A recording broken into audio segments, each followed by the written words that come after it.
fire, strumming along with our favorite lyre. Adventure called the quest awaits, your destiny's in the hands of the fates. But never fear, we're all friends here, we'll have your back when danger's near.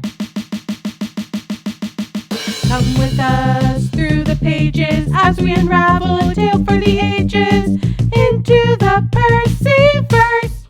Hello and welcome to the Percy-Verse Podcast. I'm Alisa. And I'm Anna. Hold on to a giant rock and don your cape of tortured souls, because today we're reading Chapter 19, We Find Out the Truth. Sort of. Gotta hold on What a to great that title. giant rock. Hold on to that giant rock, y'all. For dear life. Hold on for your life. But yes, yes, thank goodness there was something for the shoe to run into at some point. Oh my gosh, truly. Yeah. Life saved by a rock. Absolutely. World saved by rock. Headline. Yes. World saved by a giant rock. Yes, another great chapter title, like you were saying. Absolutely. I love that we get the addendum of sort of. Sort of. It's sort of like Percy really definitely wrote this chapter title. Yeah. Himself. After the fact. Yes. Which is interesting. There is some interesting tense change in the writing this chapter. I don't know if you caught that I found very fascinating, kind of harkening back to the beginning of the book. Yeah. So this does feel like a chapter where we're getting a lot of Percy's I know it's all Percy's perspective, but this is he's very heavily in the writing, I feel like, in his perspective in this one. Yeah, that's I love that you noticed that. I don't notice tense changes in my own writing, so I'm really bad at noticing them in other people's writing. Well, we'll get there. But first, we are imagining the largest concert crowd you've ever seen. A football field packed with 1 million fans. And immediately I was like, so we're at a Taylor Swift concert. If that's what my... We're at the Eras Tour. But this is the worst. This is the show no one wants to be at. Absolutely not. Because it's actually 1 million times bigger than that. So it's 1 million times 1 million. I'm not a math person. Someone else can tell us in the comments what 1 million times 1 million is. It's a big number. I know that. And the electricity has gone out. There's no noise, no light, no beach ball bouncing around the crowd, which I appreciate that little detail. Specifically, no beach ball. No. There's no beach ball in hell. Something tragic happened backstage, which is like really specific and sad. And whispering masses of people are just milling around the shadows, waiting for the concert that will never start. I was like, man, we got really deep and poetic and sad at the beginning here. Yes. Yeah. And with really, like, this is going to sound redundant, but descriptive descriptions. Vivid imagery? Yes. Thank you. Vivid imagery that immediately, like, emotionally and visually places me there. Like, especially the line of something tragic has happened backstage. I can immediately picture that because it takes me back to moments, both like concert moments, but also specifically it took me back to all of the times, whether it was at like high school football games or my own soccer games, where like when there's a player down and a hush goes over the entire crowd and everyone is silent, just like waiting to like hear if the person is okay. I think it's such a great, I think, description to use, and also ending it with waiting for a concert that will never start, I think really like kind of nails the fact that in Asphodel you're in purgatory. So like nothing is good, nothing is bad. You're stuck in this constant state of that like liminal moment of you're waiting for something that will never begin for you. Yeah. Which, like, for me, sounds like one of the worst things that could happen. Yeah. Like, very boring.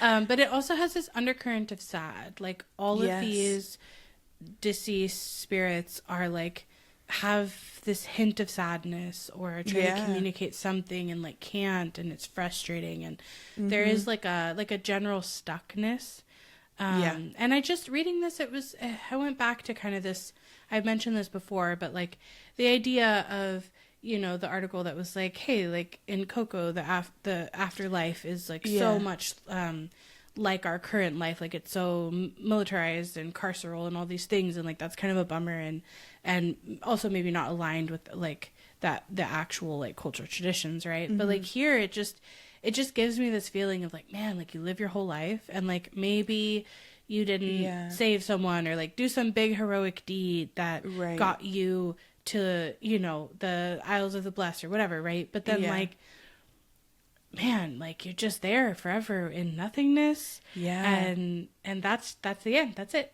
You know, and I just think like it's kind of depressing to think about that being, you know, a possibility. Yeah, and I think in the whole description that we get of the fields of Asphodel with like this black grass that's just been trampled by eons of the dead, and this warm, moist wind that blew like the breath of a swamp, which is just, for me, I hate humidity. I know everyone loves to make a joke about this, but truly, I will take a dry heat over humid heat.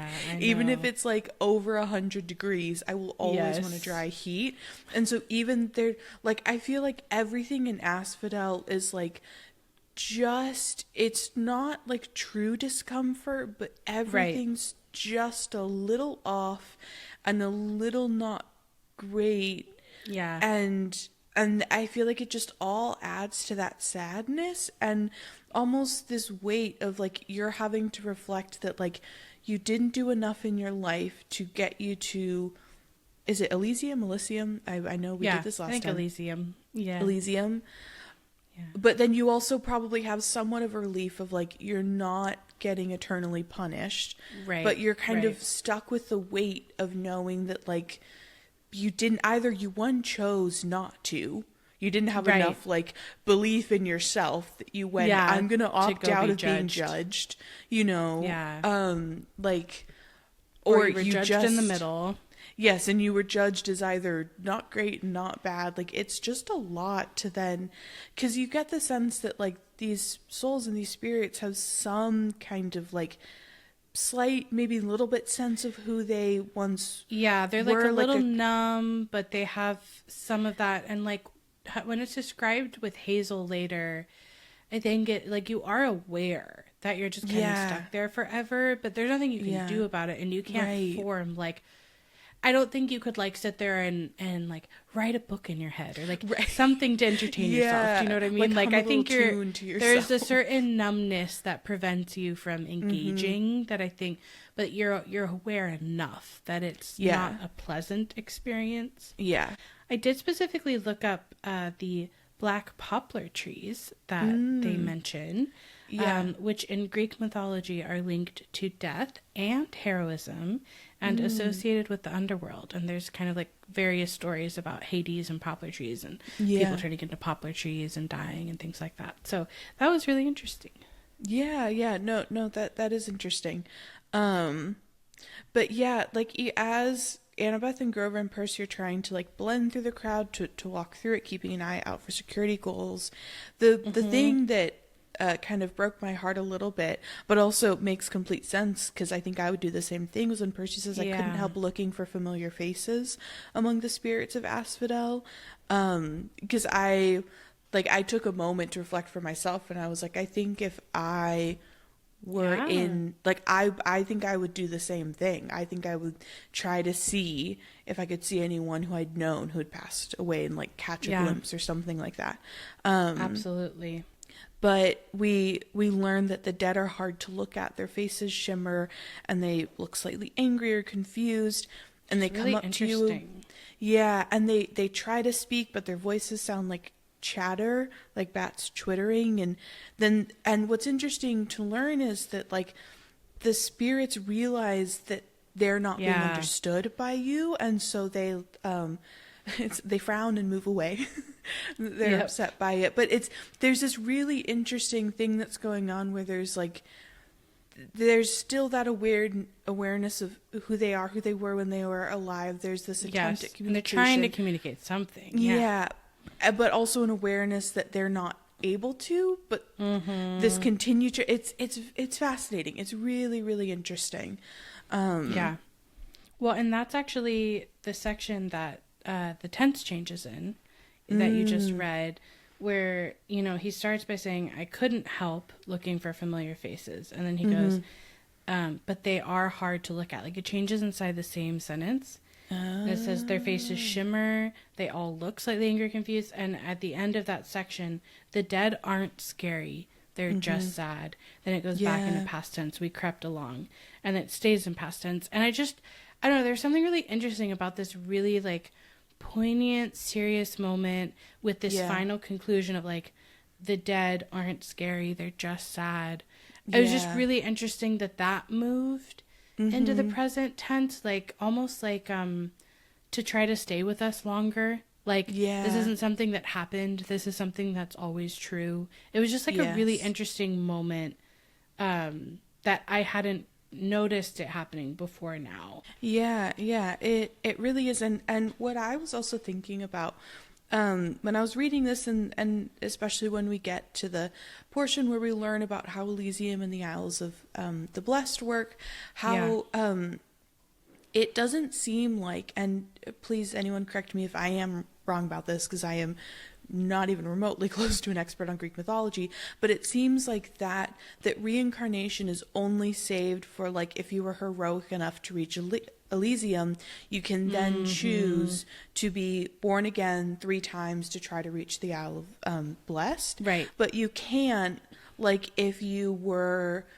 like, destined for Asphodel or even the Fields of Punishment. Right. There's not a choice to be like, can I please try again? And maybe, like, there's not a redemption round. Yeah, there's no redemption. Like, even better place that you can go to. It's like this, you have to earn the right to live again, and you have to be great enough in order to live again. Otherwise, you are, like, forever dead, and, like, you've kind of sealed your fate. And so I don't know, that was really interesting for me to kind of, like, reflect on. It made me want to kind of understand more about, like, ancient Greek culture and society, and also kind of, I love doing a comparison and, you know, understanding, like, how those different conceptions around, like, you know, especially with this, like, reincarnation, redemption, and how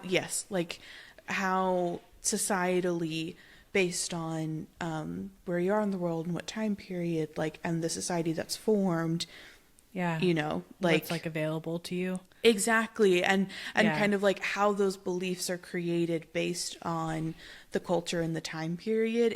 It's fascinating to me, and it just felt really interesting that, with at least my understanding of Greek mythology, is, like, you have to be great to be reborn. Otherwise, that's my understanding too. You got one shot. I also just realized it's interesting. We talked recently about how you're not sure what you're seeing in the underworld. Like, maybe people who believe in Greek mythology see Greek mythological underworld, but maybe, like, other people are seeing other types, like that priest that they talked about, right? Or the pastor. But I just realized that, like, they mentioned people sitting on this judgment council, like Shakespeare. Like, people are judging in the Greek mythology that aren't necessary, unless what we're saying is that Shakespeare and, was it Thomas Jefferson, I think? Yes. Actually believed in Greek mythology instead of, like, Christianity demigods, or something. You know, or we're and we do think they're probably demigods, so maybe that's what it is. But it's just interesting, like, it just made me curious about, maybe we are saying Greek mythology is, like, the true thing, but you might just see something different. So anyway, I was just curious as we're talking now, like, about that idea of reality and perception in the underworld, and if knowing kind of, like, who's on this council, I don't know, questions or makes a difference in that. Yeah, I think so. I'm going to try to word this very carefully, because, again, reminder to the listeners, Anna has not read Magnus Chase or the King Chronicles. Yes.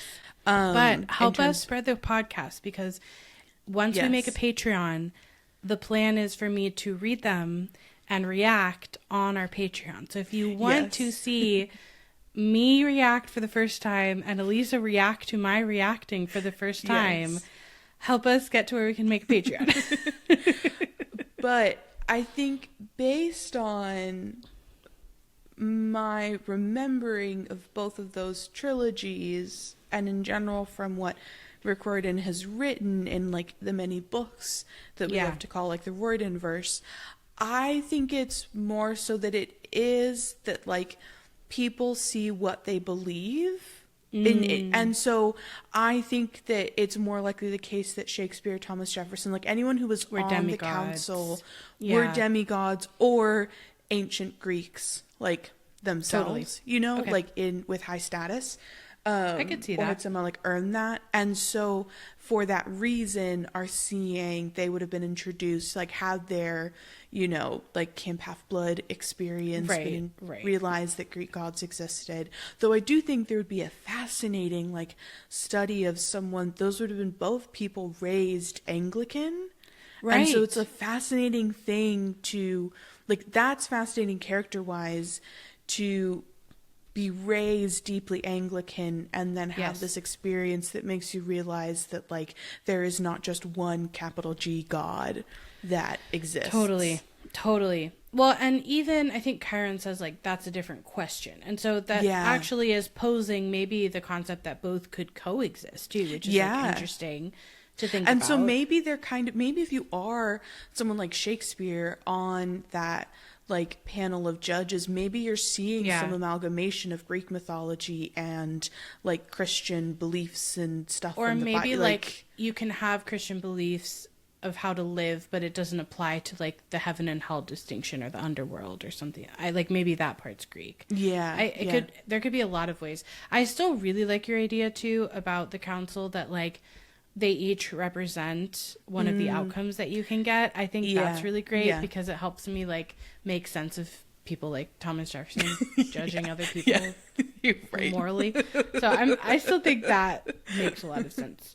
Anyway, I think it's an interesting philosophical, mythological debate and conversation that we can keep having as we go through more. Like, we're gonna be back here, so we can keep like getting more information and like thinking that out. But for now, we are creeping along, and we see a black tented pavilion with a banner that reads, "Judgments for Elysium and eternal damnation. Welcome, newly deceased!" ! Which I was just like, it's weirdly chipper for the rest of the like vibe of the underworld to have. It makes me think of like those like a work conference, you know? Where, totally. Like everyone's a little extra Everyone chipper, has their and you're badge. like, hey, why are we so happy to be here? Like, why are we psyched about like this? The coffee's crappy. Like, we're at a Hilton. Like, why are you excited to be at a Hilton right now? That's so funny. I will say, here's a theory, a tiny mini theory. It's a black tented pavilion. There's no issue with them reading this banner. We have learned that white text on black is easier for demigods to read. So I'm thinking that the banner is also on black tinted material and in white text. Sure. There you go. Yeah. Yep. Yeah. And that's why it was hard to read. Mini theory. Great little mini theory. Yeah. But so they're coming out in 2 lines, and this is where we get our description of the fields of punishment, which are glowing and smoking in the distance. A vast cracked wasteland with rivers of lava and minefields, which is kind of like giving a little like Tartarus Light vibes, I feel like, with the river of lava kind of thing. Right. Though we also have a waterfall of lava at camp, so I don't know, maybe we just like just lava. Kind of the vibe. We're just like into lava. Yeah. I get it. It's cool. But yeah, we get some specific sort of like torture descriptions with barbed wire separating, people being chased by hellhounds, burned at the stake, forced to run naked through cactus patches, which or listen to opera music, which I thought was funny because I gotta know whose worst nightmare is opera music. Exactly. I was like, I'm assuming that's tailored to them because plenty of people like opera music. Right. But also I'm like listing all the other ones that like worse for that person than being chased by hellhounds, being burned at the stake, or being forced to run naked through cactus patches is listening to opera music. Like Yeah. Like who We do is get that to person? learn a lot about Rick Riordan's music taste through these books, I think.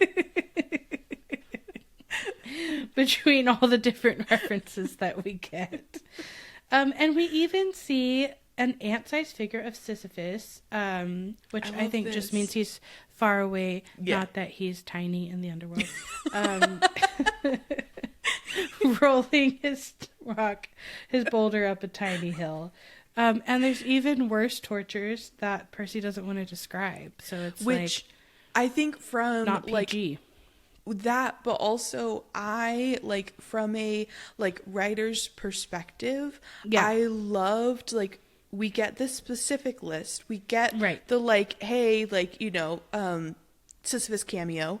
But then saying that worst tortures that Percy didn't want to describe, I think is so effective as a writer, coming after a list of horrible things and then being there's even worse, it's so bad I don't even want to go into detail. It allows the reader to use their own imagination to think about what those things would be, while also keeping it, I think, very age appropriate, because you could be 8 reading it and think through in your 8-year-old mind, and these are still pretty bad, but it's reasonable. And I think also ending with opera music, because that feels like a very specific thing to someone, gets your mind thinking what would for example, do you have something that would be your specific thing that wouldn't apply to anyone else that would torture you? Yes, and right away. Yeah. Well, I know it's also something that would be bad for you, so I'm not going to say specifically. I know what it is. Okay. Yeah. I'll say being in a room full of that. Would send me absolutely. My mind would break. I would lose my mind. Yeah. I'm going to say, I think there's probably worse things for me, but what first came to mind is when the microwave and the oven beep at the same time, but they're different pitches and they clash. That's just constantly it's going. just that, but times a million, right. And also when the fire alarm beeps, it's hardest for me when it's unpredictable, clashing, coming from multiple directions. You can't do anything about it. Right. So I'm going to say a sort of a sensory nightmare of clashing, beeping sounds from everywhere. Yeah. All at the same time. Yeah. I'll throw in a funny one that's not a serious, it actually would genuinely trigger my PTSD one. Yeah. Is I think a funny one for me would be if it was just forcing me to do improv with people who are my worst nightmare improv scene partners. Yeah. And I'm just kind of stuck in perpetuity to a solidly sized crowd, right? So it's just, you can feel that every scene is a dead end that isn't just working, that you can't get your you cannot I was figure thinking out how to get out of. You're just stuck being late to things. Sure. Over and over. You're just late to everything. Yeah. That's a solid one. I feel that is just more I'd be really anxious, but I don't think it would but you wouldn't be scared as much. Yeah, I don't think I would experience as painful, whereas when I'm thinking to one particular improv show where it was painful and you were there and it was painful. Okay. Yeah. And that was painful. True. So just that just kind that of forever is and you painful. never get a laugh. Yeah. And no matter what and you you do. never find your way out of it. Yeah. And you can feel that everyone in the audience just wants to leave so bad. They want it to be over so bad. Exhausting. Well, what's funny is then all the people in the audience are also in the fields of punishment, their worst nightmare is watching bad improv. Yes. So it's torture for all of you. We're all having the worst time together.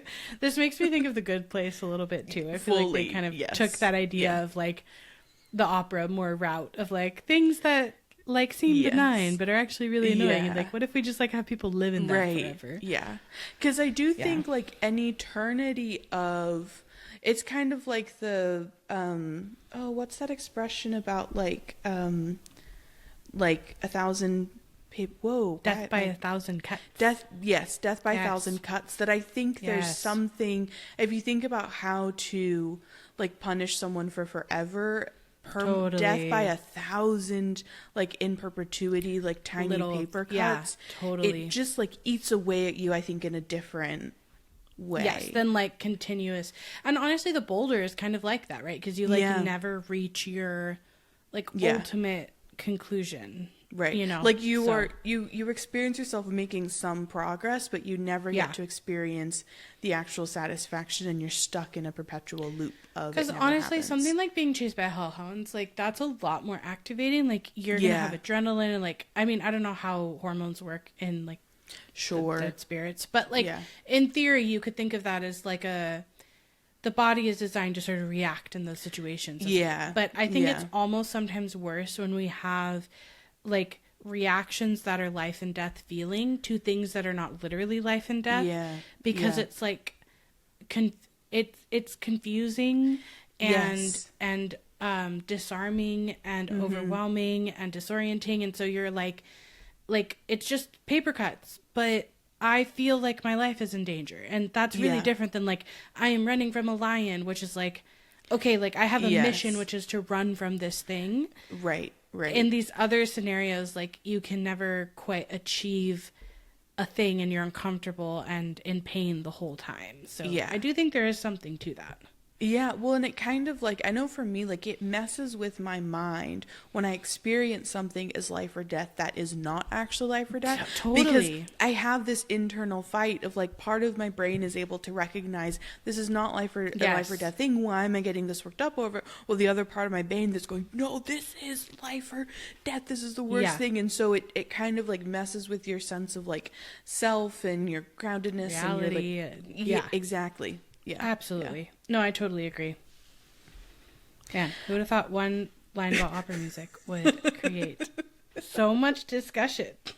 So much discussion. But they then see that the line coming down from the right side of the Judgment Pavilion was much better, and it leads down to the small valley surrounded by walls, a gated community, if you will, which just felt so funny to me to imagine that like like that Elysium is like a gated community, and my brain was like, I doubt there is no HOA because Elysium cannot have an HOA, but I was just thinking about like the gated communities that I am aware of, where I'm just like, they're not paradise. No, I know. I'm like, what if like that's not your idea of paradise? Like, right? Yeah. Like, where do you go? Yeah. No. Yeah. But what's cool is that you get houses from all time periods. I really like this part. You get Roman villas and medieval castles and Victorian mansions.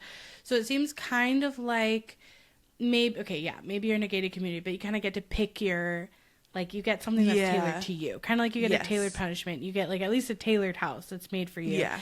And then there are silver and gold flowers blooming on the lawns, which I assume are not black grass. I don't know. They don't say what color they are, but it like, we're still not... Like, is there a fake sun here? Do you know what I mean? Like, it says the grass rippled in rainbow colors. Oh, it does say so rainbow colors. Yeah, it's... So I'm just like, how's the light? Like, do they have a fake sun? Like, how's... Right. Because, you know, everything else is dark. But my favorite part is the gold flowers, because it made me think of Animal Crossing, where you could actually, like, make gold flowers. And I'm like, if you die and go to Elysium, you get to live your best Animal Crossing life, apparently. Oh my god, that's so funny. My brain did not go there. Where my brain went down, because I guess this whole chapter I think just made me have lots of like moral and philosophical questions and like ponder many things. But I got very curious at, so we have Elysium, which you can be judged that you are deserving of. Yes. And then there's the ability to choose to be reborn again and go to the Isles of Blessed. Yes. But if you like did great enough things in your life to make it to Elysium, but then you go, nah, I'm good. I'm going to hang here. I'm good. Like, I don't want to risk it.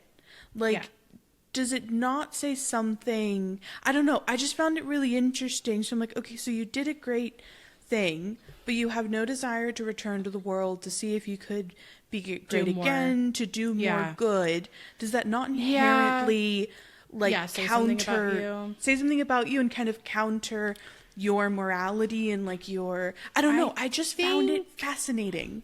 I agree with that. That you could be like, I lived an excellent life and I did good in the world, but I'm now going to be like, I'm good. Not going to risk it. I'm going to chill here in my villa and kind of hang out. Yeah. Knowing that there are still bad things up on stuff. Yeah. I mean, I think you can read it that way for sure. And that's an interesting thing to wonder about. I do think that, like, maybe there's a distinction because it's not like only heroes or demigods can go to Elysium. Like, it's anyone who lived a good life, like a morally, whatever is defined like a as positively good, impactful, right? Like, which goes back to the good place. It's like, are we judging them based on like the original ancient Greek standards of how to be a good person? Are we judging based on the modern standards? Like, there's a whole question. I have many questions about this panel. I really want to read like the manual or something. I need to know more. I need to know, and like how they rotate, and are there any women on it? Like, I have so many questions. But what I would say is, like, I think there's a maybe distinction between a hero and a good person. And maybe that, like, a hero would be compelled to be reborn, and, like, they would want to do it even more than 3 times. Like, they have, kind of like Jason, they have that, like, I am here to do a job. And it's to do good. Annabeth's reaction to seeing the Isles of the Blessed is to say that's what it's all about. That's the place for heroes. Exactly. So we know that Annabeth's plan is she's going for 3 times. And she's going for that isle. Absolutely. So I feel like a person who lives a good life, like does good, that they could choose rest. Because, I'm really like into the idea of the importance of resting and things. Whether or not I'm always good at it is a different question, but philosophically I'm very on board with the need of rest. So more so that they're kind of like at peace. Let me put it that way. Yeah. That they might be at peace with what they have done. And they may have worked really hard to do good. Yeah. And that they may want to enjoy peace and rest and leave the work to the next generation. Like, I think there's something about accepting death that can be very kind of honorable or like good-hearted, like where you don't feel the need to keep proving yourself to, and you can like be at peace with your life and what it was and like moving on from there. Like Jane Goodall, just because she passed recently, is coming to mind, and she left some like videos behind, and she's kind of like talking about what she wants to leave behind and what she wants for other people. And I think there is something really beautiful about like, and one of my musicals I'm writing is about like accepting death, and so I think I don't know, that's kind of the direction I'm taking it, is like distinguishing between sort of heroes and like good people, and maybe there being some virtue in that acceptance of death and like what you've done. I see that. Okay, can I now? So I'm just loving going down this like philosophical rabbit hole for a second. So can I now philosophize? Propose how I can poke holes in the Isles of the Blessed, and you can do what you just did and propose. Yes. Because the realization that I literally just had as you were talking was, it was after I read. Hot off the presses, breaking news. When Annabeth says, that's what it's all about. If you are a hero who knows that after you die, you can choose to be reborn 3 times so that you can reach the best place, does that not inherently mean that you are not doing it for altruistic purposes? And that you even if you did, like... Is there a way for the judges to know whether it was altruistic or not? And if you're doing it just so that you can reach the Isles of Blessed for eternity, like, does that in any way morally counter the good that you might have done in the world and kind of poke a hole? On the other hand, though, does the reason behind a good deed detract from its goodness? Right. Like, if you do a good deed... That's the question. Yeah. Maybe it doesn't matter selfish why reasons. You did that good deed. Because also, like, almost nobody does things for, like, one reason only. Like, there could like, most... of these demigods, even if they do know that, which they might not all know that all the time. Certainly there would be some, like Percy, who would go through life and learn it later. Yes, but I also think I think they are probably, I would have to guess, they must be offered, like, you've made it to Elysium, do you choose to be reborn, or do you want to hang out here? Oh, absolutely. You're talking about the second time. But then they're born fresh. Like, it's not like they have the knowledge of their past lives, I don't think. No. But what I'm saying is, like, they like, I'm thinking of, for example, like, we learn that Bianca, after she passed, yes. like she hangs around for a minute, but then Nico discovers that she decides to go for the Isle of the Blessed. So it's like a conscious choice that you have to make. Like, absolutely. Even if it's after your passing, that, like, you want to reach for this thing. Yeah. And I don't know. I think it's interesting. No. I agree. I think you could go either way. I don't know. Again, I think because my understanding of, like, ancient Greece is this upholding of heroes, right? Yeah. Like, yeah.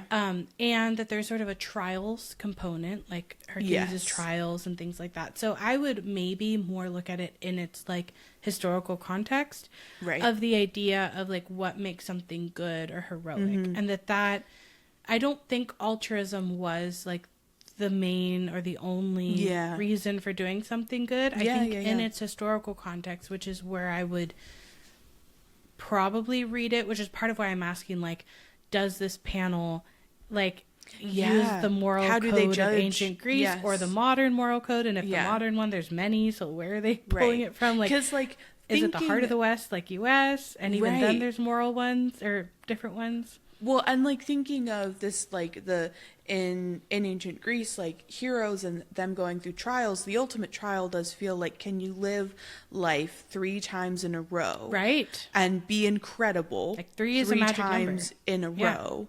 Like, that would be, like, the trial of all trials, to go through life in its entirety 3 times and nail it. Basically all 3 times. Which the other question that led me to have when I was reading this chapter was, if you're a demigod and you choose to be reborn, will you be reborn as a demigod again, or will you be reborn as a regular, like, human? And in which case, can, like, regular mortal humans lead such extraordinary lives that they could qualify, to then like, be able, and, like, are you the demigod of the same parent when you're, like, would Percy, if he chooses to be reborn, also be a son of Poseidon? But, like, with Bianca, like, is Bianca, like, she was a daughter of Hades in her rebirth, who, it just said, like, it's out of so time. Yeah, it is. The logistics are interesting to and wonder like about. And then that, like, what's, like, what is a soul, you know? Because, like, if it's Bianca's soul that you're, like, how do then, as the judges, do you know that this is a soul that has been, I don't know, it's fascinating. And, like, when does it happen? How long until Bianca's reborn? And will Nico know? Yeah, I was just curious, so many like, if in Heroes of Olympus it would have been cool if we, like, met a new Bianca somehow, or, like, later in a different series, like, we somehow figured out that that was where she had been reborn, you know? Yeah. So many questions. I mean, I think, like, Nico gets that through Hazel in a way, right? Like, he gets to kind of, like, have that a little bit. But, yeah, I think those are all valid questions. And they're, like, a lot of them are relevant to, like, real life. And then, obviously, all of them are relevant to these books. And I don't know the answer to, like, any of them. Me neither. It's just, which, you know, we set out to do deep dives into heroes' lives, as the song goes. Yes. Not necessarily to answer every single question that comes up along the way. So if you're here for answers, you might be listening to the wrong podcast. But if you're here for stimulating philosophical tangents and debates, you are from place. 2 non-philosophy majors. Non-philosophy, non-ancient studies majors. Yeah. Then we're glad you're here. Either way, no matter what, we're glad you're here. But yes, I do think that's interesting. And I think that as we keep reading along and, like, reading about Bianca and the underworld in different ways, like, we'll keep noticing the details and seeing what else comes up. But Percy specifically notices how few people are in Elysium, how tiny it is compared to the Fields of Asphodel or even the Fields of Punishment. And he's getting depressed that it seems like so few people do good in their lives. And that's where I go back to, like, what are the criteria, like, kind of like the good place. Yes. Because I think in spite of the world often feeling like a big, scary, depressing place, I experience people doing good on a very regular basis, you know? Good by me, good toward other people that I witness. And so maybe the bar is just really high for the impact you have to have for it to, like, count, quote unquote. But I do, I don't know. It made me think about how I notice when people do good, and, like, also just trying to notice it more, because I think that helps to counteract some of the depressing too. Yeah, and, like, the nihilism. Yes. Yeah, no, it really did make me wonder, back to your point about, like, what is the code or the manual, like, what are they using to judge people and make that determination? And, you know, if they're going by, like, the good place rules, where it's essentially like under capitalism, like, you cannot really purchase anything, like, there's no way to for anyone to be good, be good and to achieve that, then, you know, Elysium being teeny tiny would make sense. But if they're, it should be representing, like, thousands of years, so but if they're updating it for the times, then I think you could make a really good argument that there would be people in Elysium who, like, based on modern standards, wouldn't, like, can you meet get, the like, criteria reviewed later, and get like booted out and be like, that's a good question. Well, so actually,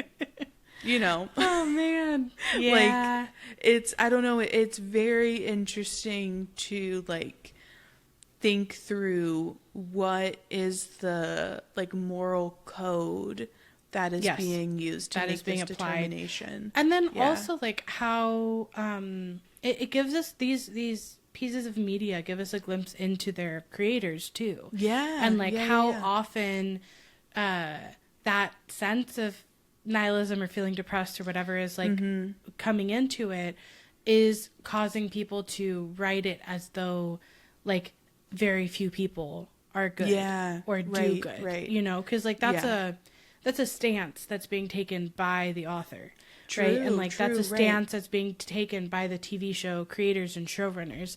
It is a perspective and an opinion, right? That, like, I just said, like, I could list all the good things I've seen people do in the last month, you know, and, like, I don't know what then those people will go on to do, and obviously, you know, humans are capable of doing great harm and great ill, and, like, we know that collectively and individually. But it is, you know, I don't think I see a lot of media that's, like, portraying that as a theme in humanity as much as portraying even, like, shows solving murders and crime, and, like, that's more of what we, maybe because we need to grapple with it together through art. But you see a lot more of that than of shows that are like, someone helped someone load their groceries into the car yesterday. You know? No, totally. Well, and the two trains of thought that my brain just went down are, one, does the afterlife take into account intent versus impact? Right. So back to that question of, like, did you intend to do good and good happened, or are you Elphaba and no good deed goes unpunished, and you tried to do good and it didn't go so good? Totally. That was the, like, first question that my brain had. But then the other one was, like, when you're being judged, are your like, circumstances being taken into account? Like, if you were born, for example, with wealth, like, are they accounting for, you were born with wealth, you were born with the ability, the monetary ability to do a lot of good. Like, is it proportional? Like, are they taking into account, you were born into millions of dollars. Did you use those millions of dollars to do the, like, amount of good that was possible with the amount of like power and wealth that you had. True. And like if you are born like into poverty, is that taken into account to like you were born without the means to do a great deal of impact, but like proportional to your and that's life why I'm saying, like, and your living situation. How do we measure what a good act is? Like, is caring for someone when they're sick, like, or whatever, something that you don't need money to do necessarily, that is like an act of goodness or an act of kindness, or like you have to literally save someone's life, or like you said, like if you donate $5 million to some cause and it actually does have an impact and help people, but like you had, you know, $50 million or $1 billion or whatever, then like that's proportionally, that's chump like change. you're saying, a drop in the bucket. So we need the manual. I know. We need the manual. Because, like, when I think, like, the impact, if I'm, like, out and about in the world and I'm, like having a short little conversation with the cashier because I'm checking out at something, or I'm, like, picking up food to go. Yeah. And I happen to have a lovely, probably under 5 minute or maybe under 3 minute conversation where they're like, oh my god, like I love your bag, and I'm like, oh thanks god, and you have that lovely, like, that leaves me feeling so wonderful for the rest of my day, like genuinely, you know, like an interaction with a stranger who I'll probably never see again, that was just lovely and wonderful, and some people are like that all the time, and so then they're spreading goodness to like maybe if they see 100 people a day when they work, and they spread that amount of goodness to 100 people a day. They work 5 days a week. That's 500 people a week. Like, that's a lot of goodness in my book. Like, that's very interesting. Yeah.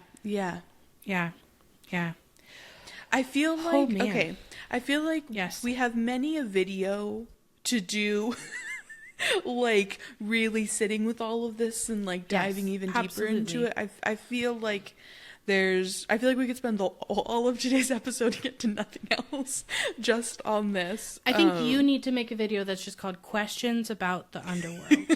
Just questions. Like, you just list all your questions. It's like 50 of them. Like a Robert Reich video. It just have the numbers come up. Yes. Yeah. All right. We'll work on that. We'll make that. Well, we will put it on the list. Never fear good people. Okay, so they leave the Judgment Pavilion. They move deeper into the asphodel fields. It gets darker.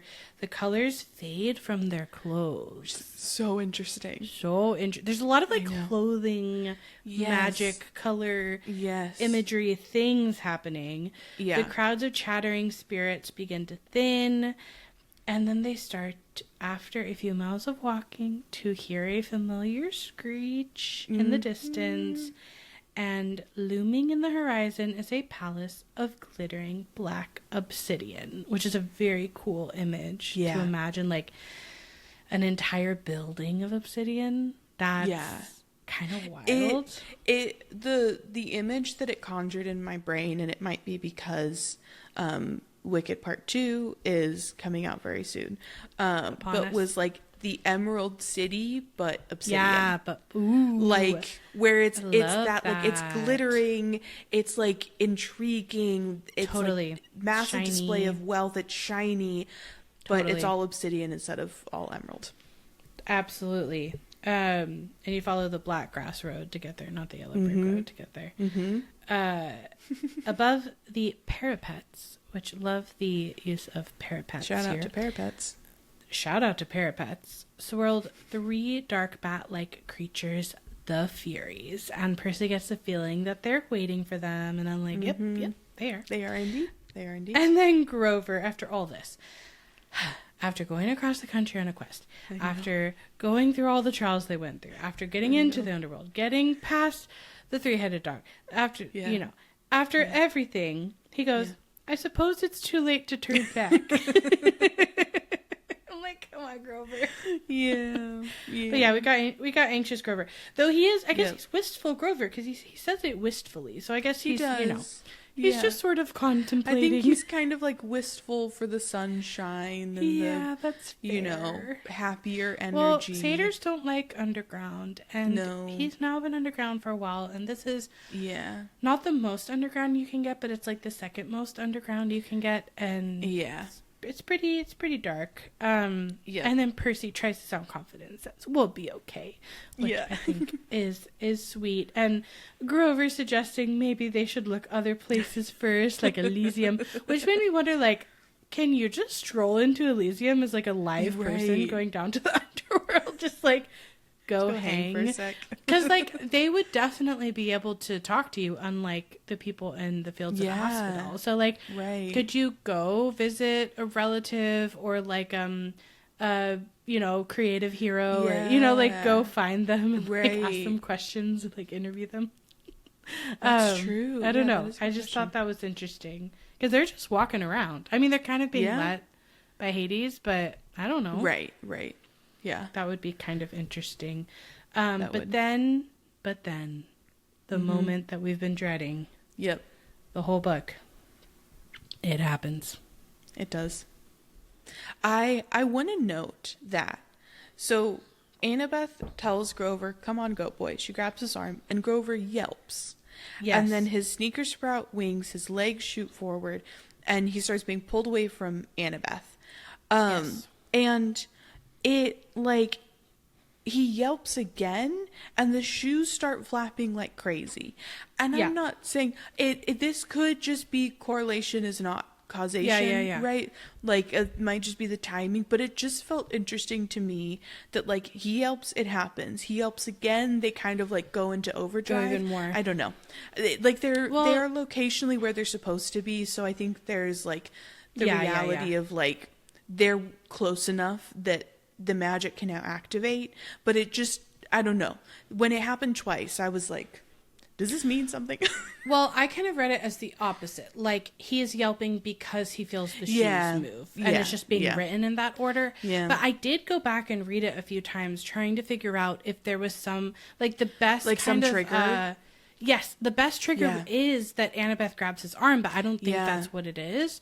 But I did try to go back and figure out, like, what is it that causes, and it probably is just but it's not like they say we crossed into wherever, or we stepped on this, or, you know, it's because like, it seems like they're standing still for a moment. I know, having this conversation because Annabeth tells him to come on, so it feels like they're stood still. And so, like you're saying, there's not like a step forward where they've crossed some invisible threshold that they're not aware of. That's what sets maybe it the off. Trigger word was goat boy. But they're for Percy. Maybe it was come on. Maybe it was come on. No, I mean, I'm thinking it must be geographics.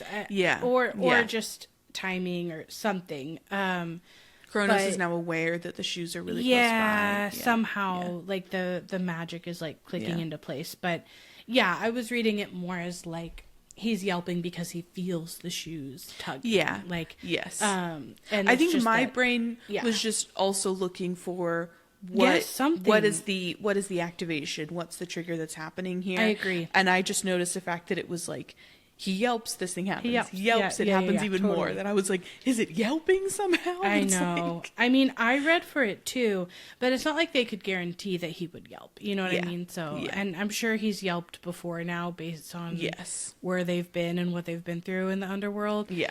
So it must be geography, but I did kind of like want there to be more something that told me like what was going on. Yeah, I wanted it to be some sort of like, and as they walked over the whatever, exactly, you know, like we beyond the black grass, and suddenly Grover yelps. Right. But it's also, the other reason I'm thinking it's not his yelp is because his voice isn't actually working with the shoes. So then he starts trying to say Maya, 911, help. Like, he's just trying everything. 911. In the underworld. An ambulance. Get the firefighters. Yeah. But it's not working. So he's not able to control the shoes with his voice. And Percy finally gets over being stunned, which they're not expecting this. It is sudden. Yeah. And they've been in a very sort of like eerie, more quiet, or like just ghostly kind of voices up until now. But Grover is like shooting away. Mm-hmm. He's picking up speed, skidding downhill like a bobsled. Annabeth, brain working, is like, untie the shoes. Yeah. And then I was trying to imagine this. So like you're being pulled by your feet, right? And so Grover's trying to somehow, it's like you better have done crunches every hour of every day for a year before this happens to be able to like, however the physics of that momentum works, to be able to bend all the way toward your shoes. That would take not a tremendous amount of force. Strength. So basically, like, the scene is now Grover is shooting away from them. Yes. Annabeth and Percy are trying to keep up with him. At this point, just trying to keep him in their sights because, like, he's going so quickly. And initially, Grover is barreling straight towards the gates of Hades' palace, and Percy has a moment where he's wondering, like, is he just going to fly straight? Like, is he going to crash right into the gates? But his shoes veered sharply to the right and dragged him in the opposite direction. Mm-hmm. And the slope gets steeper, and Grover's picking up speed. Annabeth and Percy are, like, sprinting like crazy.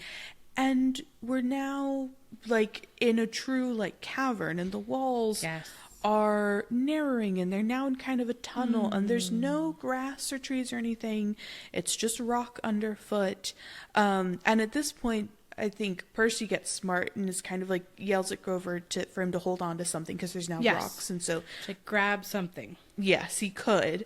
And the tunnel, Grover's like trying to grab at the gravel, but there's nothing big enough yet to slow him down, and the tunnel's getting darker and colder. And Percy notes that it smells evil down here.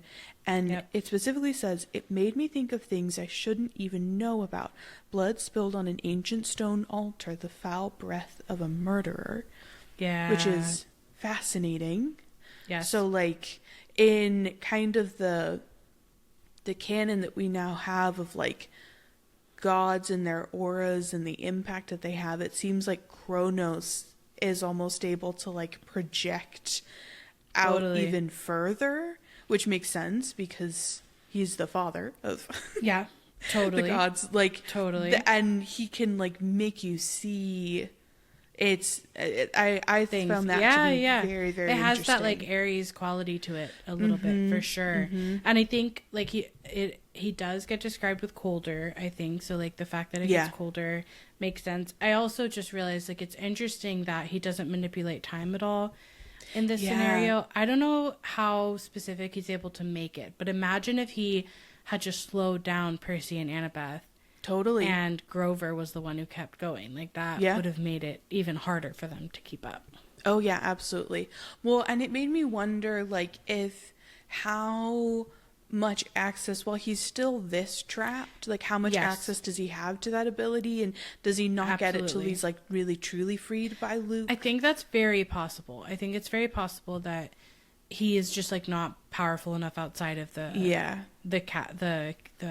pit yet. But I was just sort of I was like, oh my gosh, imagine like in a dream. And they couldn't run fast. And Grover's like speeding along. Yeah. And so Percy then, as the tunnel widens into this huge dark cavern, and in the middle he sees a chasm the size of a city block, he realizes that this is the place that he's been seeing in his dreams, and he comes to a stop, and Annabeth is like, come on, and he's like, but that's, and before he can even finish saying, she goes, I know the place you described in your dream, but she's basically like, we don't have time for that right now. Grover's gonna die. Still falling. Like, yes, I know, and we gotta pin that for later because something more urgent is Annabeth happening. keeps her head on her shoulders here, which is appreciated. Yes, she really, really does. And what saves Grover is his hooves. The flying sneakers had always been a loose fit on him, which I want to note. So way back when in our episode when we were first talking about the sneakers as a gift, we were you were asking, like, do they magically resize? Like, how does this work? And I think this answers that question of they were always a loose fit on him, so they didn't magically resize. Right. But I guess that means that Grover's fake feet are smaller than Percy's regular human feet. Though I still have the question then of how Luke thought his shoes would fit Percy. That's all. That's still my question. I guess Percy's got big feet. Or Luke has based small on feet. The stretching incident, right. We've established they are tall enough to have big feet. Right. They are, what did we realize? Like 5'9". 5'9". Yeah, they're like 5'9". Right. So, well, in which case, yeah. In which case, big feet. Tall kids. Tall 12-year-olds. Now, how long ago? Here's my final way to make this make sense. I'm trying a Percy. Still on this. Make it make sense. How long ago did Luke go on his quest for the... Right, because they could have been gifted to him when he was younger. Well, yeah, because they were. They were gifted to him but for I mean, that quest, I like think. a few years. Yeah, I can't remember. So how long ago did he go on I don't remember off the top of my head how long ago that quest was. Avid but fans I feel can put in the comments. Maybe Luke was younger enough. I feel like it was a couple of years, because I do feel like Annabeth is so antsy for a quest, and isn't it kind of like it's like been a while. It's been a minute since anyone has been allowed on one. Yes. Yeah. So maybe he was more like 14 or 15, and some people have smaller feet, and maybe Luke just has smaller feet. That's true. And maybe he was younger, because we hadn't, I don't think, talked about, like, it was given to him for his quest, which it's been a while. Right. And so if they don't magically resize, then maybe it is. Which I think we have our confirmation that they don't, because the sneakers had always been a loose fit on him. Yes. So I think I'm if they could, thinking that Luke was just younger. Yeah. And also Percy and Annabeth are 5'9", and so that helps. Right.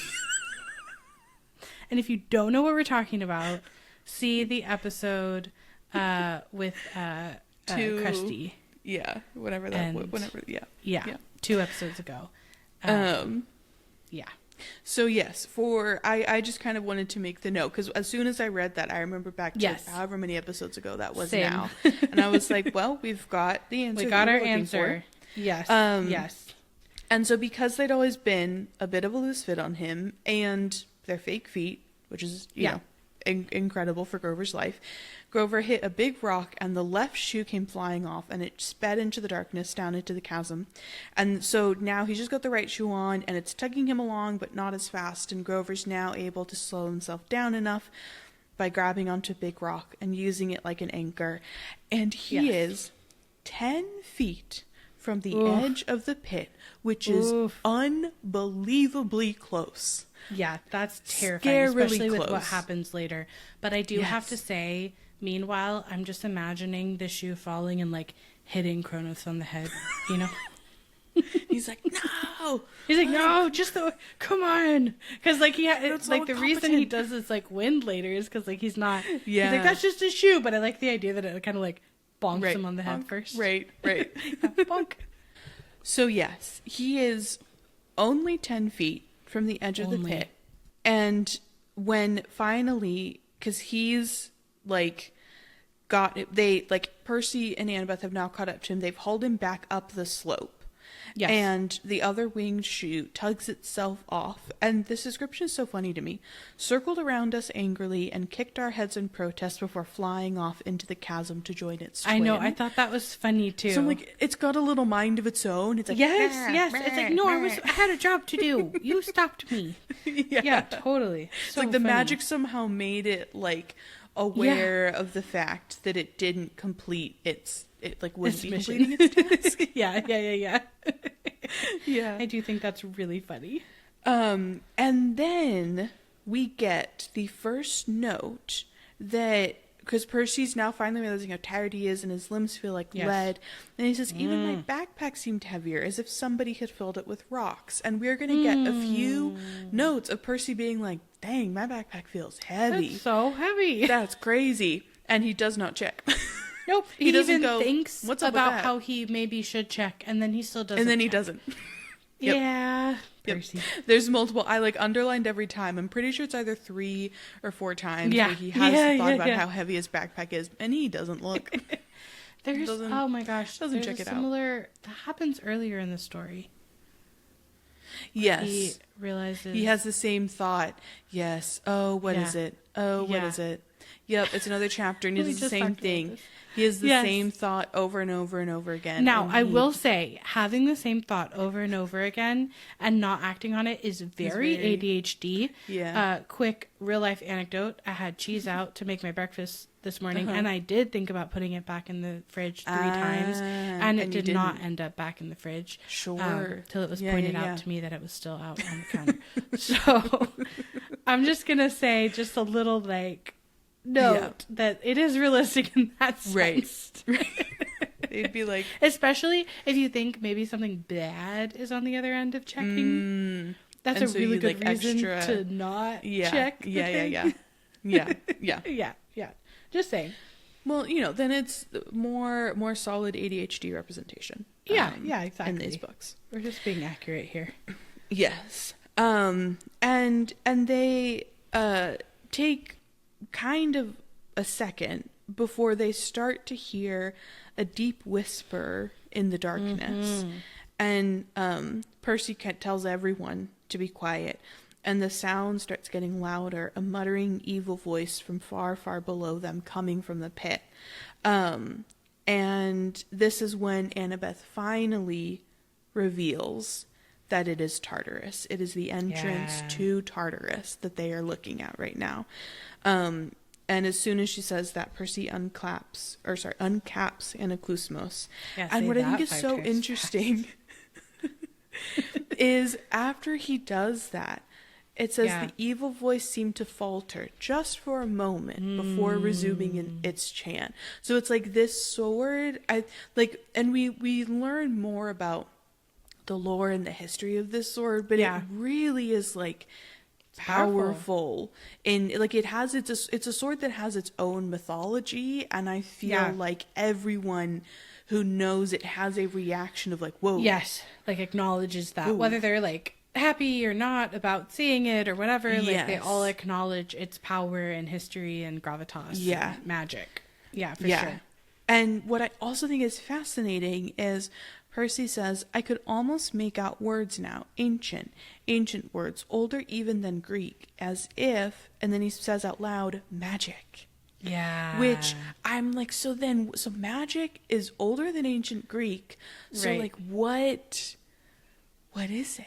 Is it the language of the Titans or right, and then or I was the beginnings of the earth forming and then that made me think of another name I've only ever pronounced in my brain, Hecate. Hecate. Okay, great. That's how I would say it. Hecate, and then and then Hazel learning to control the mist, Hecate magic, with the magic. Yeah. I'm what does she Does she speak? What does she speak for casting magic? And also in general, we meet lots. Has it been passed down in some way? Yeah. Is it even a language? Yeah, that's really interesting. I got a lot of questions this episode, guys. No answers, but just a whole lot of questions. All questions, all the time. That's good, though, because, we're in book 1, right? And we're going to go through at least these 2 series in such a way that we will certainly, we just found answers today about the shoes. We did. I'm sure that we'll get more hints and clues and answers, because when you read a book this closely, I think it just brings up more opportunities for pondering things than it does when you're running through it. Seeing me, 5 minutes ago being Grover yelped and then it happened. Right, Does that mean something? Does it? You're reading every single word so closely that it's anything now can have meaning. Absolutely. Yeah, but so I think I'll want to pay attention for different magic, and also when we get to Gia and we start to look at these more ancient figures in Greek mythology, like how they're going to speak and maneuver. Yeah. You know, because like whenever Kronos does, it has this like ancient, cold, like Yes. kind of quality Yeah. to it. Yeah. So, and we do get the effect of legs not moving fast enough here as they're dragging Grover to his hooves and starting back up the tunnel. Percy's saying the backpack is weighing him down, but I don't know, like back to whether or not there's some of that like magic of the sort of time stopping down and things like that. It feels a little bit like legs not moving fast enough is in line with that power over time. I had that question too of like, is it just that they sprinted so much so quickly that like, because when I think about like I can think back to like soccer games and stuff where my body just got so tired that I was like, I know like my a big legs can be faster than this, and I can't get them. Well, to and go he any is faster. carrying more, like something heavier. Yes. But it is also a specific power, so it's I kind know. of an interesting. I had that same question of if Kronos is doing, if he's maybe got like one little burst of something. He's got a little, and he's trying to use it right now, because then he's going to like basically like take the world's biggest inhale. Yeah, he's gonna like suck air in or something. Yeah. Because the as the voice gets louder and angrier behind them and they break out into a full run, they do that not a moment too soon, because then a cold blast of wind pulled at their backs as if the entire pit were inhaling, which given it's so like, it's such a chilling description, I think, given that we know that like Tartarus is this like living thing, and then Kronos is this like immensely powerful titan living within this living thing. So the description of like an inhale was just really chilling to read, like scary. Knowing what Tartarus is, and like I agree. Just like a really scary inhale. Yeah, absolutely. Like, is the pit somehow Tartarus's mouth? Oh, I never thought about that before, but don't we go to his heart in, like, the gates are at his heart? About that. And I'm not sure where we fall in. There's a lot of veins and arteries and such where we fall in Mark of Athena, because there's so many rivers kind of like doing their thing, and there's valleys and mountains, and it makes me wonder if that could be more almost like we're going from the stomach up to the heart or something like that. Like maybe we fall into the stomach, especially because there's so many monsters. So but then maybe Tartarus's like farther mouth? up, like is this Tartarus's mouth? Because there's an inhale. Thought of that before. Yeah, like that can would make Kronos sense. somehow align with Tartarus? You know, or it's a nostril. Like what? It's his a nostril, just one nostril. Just one maybe? nostril. He's Sure. Tartarus is so large, it's just the one nostril. It's just the one nostril. Well, no, I mean certainly Tartarus is really, really unimaginably large. Yeah. But I hadn't thought about that before. Me if neither. This is that is a good question. anatomically, what is this? Yeah. That it can do that, sucking in, right? You know, wind. Yeah. Because it kind of makes sense that the top would be in the underworld, right? And then it would like go down to the rest of the body in some way. No, that would make sense. At least a little bit. What does Tartarus's brain look like? That's what? That's a great question. I mean, if it has synapses like ours, it would be a really interesting place to go with like electricity bouncing around and like everywhere. lightning. Almost kind of. Ooh, maybe it's like a lightning filled landscape. Okay, Rick, you love sending people to Tartarus. Next up, we need the brain. Demigods to the brain. I want to know what the brain looks like. Yeah, it probably needs to be someone like, you know, someone like Jason who can withstand lightning, or someone, you know, a child of Zeus or something. Yeah. Unless there's some other electricity, maybe a wind child, or you know, that'd be kind of cool. That'd be interesting. Oh yeah, like a child of a wind, like a Boreas. Yeah. Because I don't think we get a whole lot of those. Like that would be kind of fun to experience. Yeah, I'd like that. But yes, so returning from Tartarus's anatomy, which we do still want to know more about, The wind dies, and we hear a wail of outrage echoes from deep in the tunnel as they finally reach the top, and the cavern widens out into the fields of asphodel. Something was not happy that they'd gotten away. Yeah. Grover is like, what was that? One of Hades' pets? And I'm like, Grover, no, I don't think so. No, I really don't think so. That's Hades. And Percy, throughout this, I don't know that we've noted it, but throughout this chapter, he like can really read Annabeth's expression, which I think is like really sweet. And he's already done that. We just didn't note it. But here, they look at each other and he can tell that she's nursing an idea, probably the same one she'd gotten in the taxi ride to LA, but was too scared to share it. And that was enough to terrify Percy. So Annabeth is still kind of like, she knows. Like, she's known already. Yeah. She, like, now it's super confirmed. Yes. This has to be Kronos. So Percy caps his sword, puts the pen in the pocket, and checks in with Grover, which I thought was really sweet. He's like, can you walk? Because Grover, you know, he's like all cut up from this experience. Banged up real bad. And like, he's bleeding and it's rough. I like, as I read that, part of me was like wishing they were like a D&D team and they had a cleric who could just sort of like mend his little scrapes. Yeah. Like, poor they Grover. need a child of Apollo. They need a child of team. Apollo. Yeah. You always need a child of Apollo on your team. You do. So then he goes, yeah, sure. I never liked those shoes anyway. I know. Just like so sweet. Because he was excited to get a present. So it's not, you know, fully truthful. But it is I don't know. I just feel like in those moments it's like, yeah, he's 12 too, you know, that kind of feeling. And he tries to sound brave about it, but he's trembling. They're all trembling.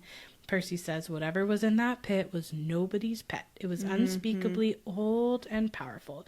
Even Echidna hadn't given me that feeling. And Percy is almost relieved to turn his back on the tunnel and head toward the palace of Hades. Almost. Yeah.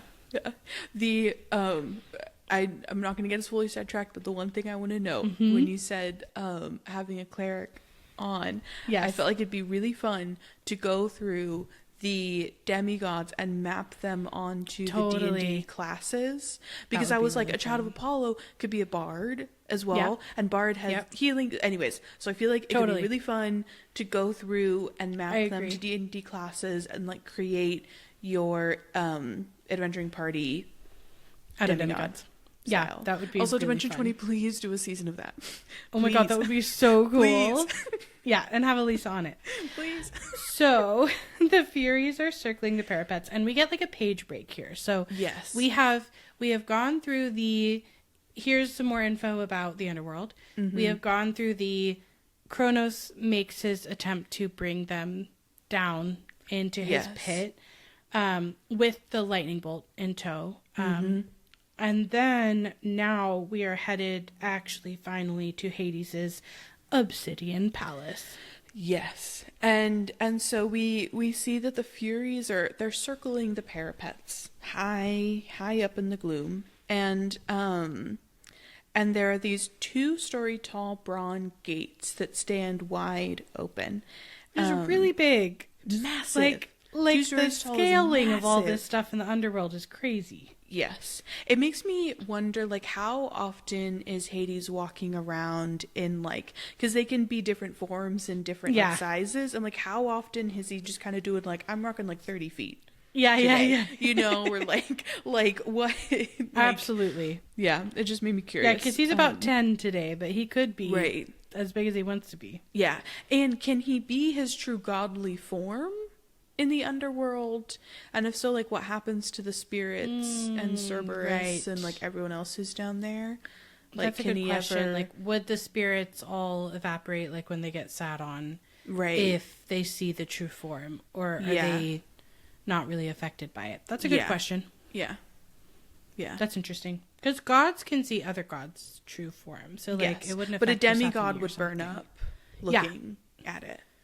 And then also, like, how often are gods doing that? And do they ever, like, is that, like, doing, like, a big stretch for gods? Right, know? Like, do they like it? Is it Is it more comfortable in their true form or not in their true form? Yeah. Good questions. Yeah. I don't know. I just Again, got a lot of questions. all questions, that's kind of no that's answers. my contribution to the pod today. It's just every question that came up for me while reading this chapter. Love that. But back to these absolutely massive bronze gates. Yes. He sees that the engravings on the gates were scenes of death, and that some are from modern times, but some aren't. But all of them looked like they'd been etched into the bronze thousands of years ago. And so Percy was wondering if he was looking at prophecies that had come true, which is like fascinating. I love the idea that Percy is writing theories in his own telling of this story. Because, like, as you read that, that's the question you have from a theory writer perspective. Is like, totally. Oh, are these prophecies? You know? Yeah. So then so if they are, then, like, there's actually multiple oracles. So are they prophecies from the Oracle of Delphi? Are they other oracles? Like, back in ancient Greece, there were several oracles. And then, like, what did that look like? Like, did the interior decorator of the underworld chat with the Oracle of Delphi and then make the gates? Was it made through magic somehow? Like, yeah, it's really interesting. But I just love that Percy is, like, theory writing in his own retelling. Yes. Oh, yeah. But also that, like, they are of, like, scenes of, like, mass deaths happening. Yes. So then, like for those to be prophesied, like, what is the prophecy that foretells them? And, like, each of them. Are they given to heroes? Like, are there prophecies that are just broader, like, these are the events that will come to pass, versus, like, smaller scale prophecies? Yeah. Like, do we have, like, a high, like, different types of prophecy? Again, so many questions. I could imagine nothing but that. questions. I don't know why prophecies would have to be quest specific. Like, I could imagine events being prophesized. Why not? Mm-hmm. Especially big events like wars or famines or things like that. And I also think that, like, that makes sense in a way to, like, an ancient civilization that is trying to explain things like famines or, like, big events that feel divinely inspired, that you would, you know, there were certainly things attributed to, like, X happened, so the crops were bad this year, or you know, so it could make sense to me that you would have prophecies based that would be affecting large scale, like, humankind, right? Yeah. Okay, no, that does make sense. And so then inside the courtyard, because I guess they enter into this courtyard, is the strangest garden that Percy has ever seen. I love this garden. Quickly going through it. So we have multicolored mushrooms, poisonous shrubs. I want to know how he knows they're poisonous. I'm like, is he secretly... It's just, like, dripping off the end. Right. There's just little, like, skull and crossbones. Like, you would eat this one. Just, like, labels. But also it's funny. So many trains of thought I went down in reading this. If you eat food from the underworld, you're stuck in the underworld forever. But if you eat a poisonous shrub that kills you, you die. But then you go to the underworld and you're stuck anyways. But, like, at what point, like, does the stuck hit before the death, or, you know? Or the death hit before the death, sure. Yeah. Order of operations for poisonous plants. What's the PEMDAS? We need to know. For that. Gosh. And then, so we've got the mushrooms, we've got the shrubs, and then we've got weird luminous plants that grew without sunlight. And then precious jewels were there to make up for the lack of flowers. So there's piles of rubies as big as Percy's fist, clumps of raw diamonds, and then standing here and there like frozen party guests were Medusa's garden statues. And we specifically get there's a combination of petrified children, satyrs, and centaurs, which is really depressing. Yeah. But also the one kind of thought that I had was, if they just kind of like looked a little harder at Medusa's place, could they have gotten the address for DOA? Right. Because she's that's what I was wondering too. Like, because she's asked to ship it to them. She's clearly shipping to. I'm assuming Hades. You'd need to go. You know, like they probably could have gotten some sort of address. I'm guessing from that. Yeah. I would. I thought that as well.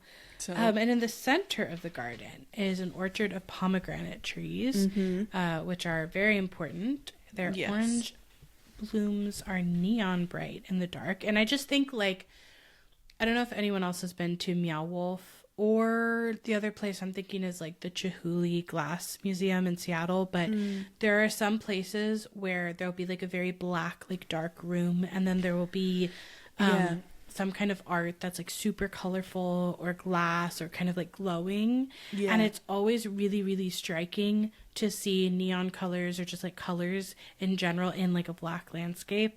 So that's part of I find this garden really fascinating, and it sounds really beautiful, even though it's also kind of terrifying and in like a place that you wouldn't necessarily want to visit. But that like it's very striking, the image of bright colors against this black background. And I feel like Hades and all of like the deities of the underworld, like Thanatos, the god of death, like I feel like they're always described as beautiful and terrifying, and they're always incredibly striking, and I feel like they're always living in that combination of like they're so beautiful but everything's also so harsh that they're scary to look at. But I feel like that is kind of the description that we get for like all of the deities associated with the underworld. No, you're right. Or death. They often have that kind of contrast. But Annabeth says for them to move on. It's the Garden of Persephone, and the tart smell of the pomegranates is almost overwhelming, and Percy has a sudden desire to eat them. But, and here we get another item on the test. He remembers the story of Persephone. One bite of underworld food, and we would never be able to leave. So he pulls Grover away to keep him from picking up a big juicy one, because we got hungry Grover in the house. Yep. He's like, I just nearly got dragged into Tartarus, and I could use a snack. Afterwards. Let's go. Yeah. I do just have to say, I do feel bad for Persephone having the garden named after her, because she was the one who ate from it. Just feels a little bit like na. It's very like you ate from the place you weren't supposed to, so you can never leave. Like it's a little like you didn't have to name it after her. Could just be the pomegranate garden. I feel like it's very Eve. It's like the apple and the the snake and the and it's like, is it really her fault, or is it kind of messed up? That's the deal. That's the situation. And maybe not. Maybe probably maybe not. Maybe we don't. I just wonder if like she now. I guess I read it as like maybe she tends the garden. Like maybe she ordered all the statues. But that's also a bummer. You gotta take care of the care of the thing that like trapped you in this place. Agreed. She's like, well, I might as well make it pretty if I have to be here. If I have to be here. I mean, her whole story is kind of it's really sad. Yeah. But they now walk up the steps of the palace between these black columns and through a black marble portico and into the House of Hades, which future book. I kind of love that it's called. We get the House of Hades, and then we will get the book. And it's my favorite book. So I was like, "Ooh, shout out!" Such a good book. Yeah, no, I know. I was like foreshadowing unintentionally. Yes, totally. Yeah, definitely. For a book that will come out many, many years, from this publication. Yes. And then, so as they're now like in through the entry hall and like walking through, they see that there's no ceiling. It's just the cavern roof, and Percy kind of jokes internally to himself, I guess they never worry about rain down here. So you don't need a roof. Yep. just like he's kind of, always got to crack a joke somewhere. Little quip. Yep. But then we discover Grover needed to eat something. Percy needs to make a joke. Yeah, like they're doing their like coping mechanism. Yes. Annabeth is like doing strategy. Like everybody's got to have their thing. Yes. And this is when we discover that kind of everything in like Hades's place is guarded by skeletons. Yes. Which is a really interesting like piece to Hades, and Nico has the ability to like raise skeletons, and like Hades fights with a skeletal army, so it's a very interesting thing, and it makes sense to like thematically. Totally. It's sort visually. Of like it, because they're all in different military gear, like Greek armor, British red coat, like these things. It would like, it's like something that would be Ares, except they're dead. It's like Hades gets all the dead soldiers, and that's kind of their thing. Isn't Ares able to command like the losers of battles, the losers? Yes. Whereas I feel like Hades is picking like the winners. Well, the British redcoats did not win. Oh, that's true, they didn't. Wow. No. So yeah, he's just kind of picking everybody. He's like, I don't care. I guess maybe it depends on which country you're talking about, but right. Yeah. or Yeah. But yeah, he doesn't really care. He's just like, if you fought in an army at any point, you will now. It just feels like there's sort of Venn diagram. Like there's sort of the Ares Hades Venn diagram when it comes to war and death. Because even like the bombs, the atom bombs that are carved into the gates reminded me that we saw mushroom clouds in Ares' eyes. So it feels like they're in some kind of Venn diagram together. Yes, they are. Yeah. And so they're walking through, and these 2 U.S. Marine skeletons guard the doors, and they're holding rocket-propelled grenade launchers, which is crazy. Yeah, they're like armed to the teeth in a kind of terrifying way. And Grover cracks a joke, and he's like, "I bet Hades doesn't have trouble with door-to-door salesmen." Yeah. Like, okay, Grover. All right, Grover. And Percy notes again that his backpack weighs a ton now. Yeah. And he goes, I couldn't figure out why. I wanted to open it, check to see if I'd somehow picked up a stray bowling ball, but this wasn't the time. It's like, maybe before you enter into a place where you're about to accuse essentially a god of stealing something, you maybe want to double check why your backpack, which is not up to this point been heavy, is now heavy. Well, and he says, well, guys, I suppose we should knock. So it's like they haven't knocked yet. They haven't tried to enter yet. Yeah. This would be the time. Yes. Like, of all the times. This would be the time. They had to walk from Tartarus to here. So they had a whole little journey's worth. Or Percy could have been like, let's take a knee real quick. My shoulders are hurting. What's going on here? This is heavy. Yeah. No. But he does not. He does not. But at Percy saying they should maybe knock, a hot wind blows down the corridor, the doors swing open, and the guards step aside. And everyone's kind of, I think, trying to cope through jokes, because then Annabeth says, I guess that means entrez-vous.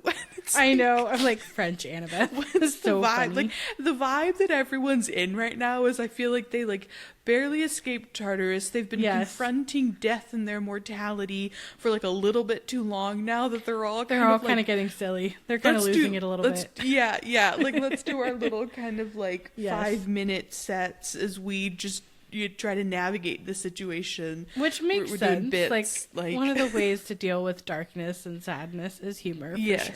Yeah, I will say it's very notable to me that the wind that tries to pull them into Tartarus is a cold, chill wind, and the wind that blows down the corridor to swing the doors open to Hades is a hot wind. Yeah, so that's just kind of interesting. Well, and like the description that we got in Asphodel was that it's that like warm swamp kind of. So there is this interesting thing of like hot air is Hades, cold like icy air is Kronos. It is interesting. Yeah, it is very interesting. Because I think Tartarus is quite hot when Percy and Annabeth go there. It's like even hotter. So I it's think like the cold burning is coming from their Kronos. skin. Yeah. For sure.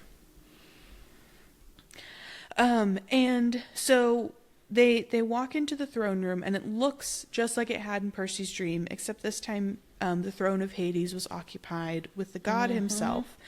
And Percy says, he was the third god I'd met, but the first who really struck me as godlike. Yes. Which is... Because he hasn't seen them on their thrones yet on Olympus. Yeah. So he hasn't had that like 10-foot experience yet. Right. But also, I think Hades, to me, feels similar to Zeus in like they're always going to feel like gods. Totally. Like Poseidon kind of does the chill guy thing when he wants to. Yeah. And Surfer I think dude. All of the other ones, you know, like even Hephaestus and Ares and like Aphrodite, like everyone I feel like has their, we're not putting on our big show of we're gods, but I feel like Hades and Zeus are the two where kind of they no like matter have the gravitas. What. Yeah. Yes.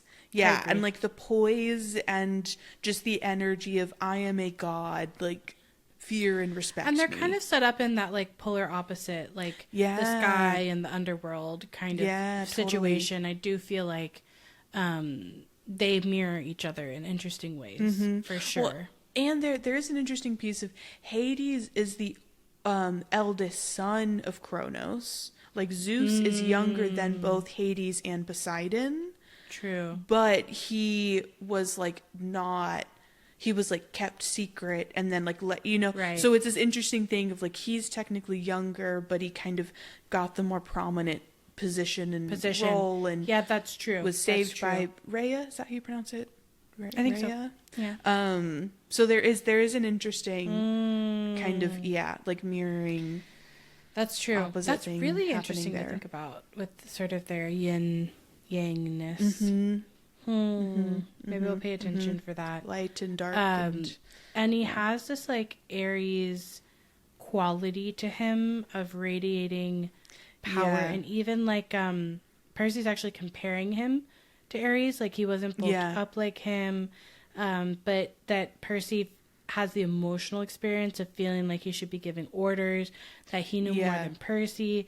He even says he should be my master. Then I told myself to snap out of it. So it's like, it's not the same riling up that Aries does, but he does with that sort of gravitas, like have that power. But I think that the description of him and his appearance and what he's sitting on and shrouded in is really interesting. Yes. His skin is albino white, his hair is shoulder length and jet black, and he is lounging on a throne of fused human bones, looking lithe, graceful, and dangerous as a panther. So that's all, like, Aries is blustery and in your face. Yes. Hades has like a calm kind of power to him that can be, I think, scarier in a lot of ways. Yeah. Well, and I was really curious by the, like, Hades' aura resulting in Percy immediately feeling like Hades should be the one giving orders, like that Hades should be his master. I found that really fascinating. And so I did a very quick Google of like, in ancient Greek times, like how was Hades kind of like perceived by people? And oftentimes he was attributed as being very stern, and he was like really closely associated with basically like ensuring that the dead stayed in his realm. And to me, that made me think of like control, and like he has to exert this control over his realm to keep it separate. Be like an ultimate authority. Yes. And so it felt like it kind of made sense, because like I think I'm more associated because of his helm of darkness, which invokes fear. Like I'm more associated him with like fear and darkness, that I was kind of thrown for a second by it being more of this control that he's like able to like utilize. And but then looking that up, it made sense. The other couple of fun facts that I found out that were really interesting were in general, people, he was not like widely like prayed to. Again, please correct me if I'm wrong. This is again a 5-minute Google search. I'm not claiming to be an expert by any means. But from a quick Google search, he was not often prayed to. There weren't like tons of like altars or ways like they would sacrifice like black sheep like to him.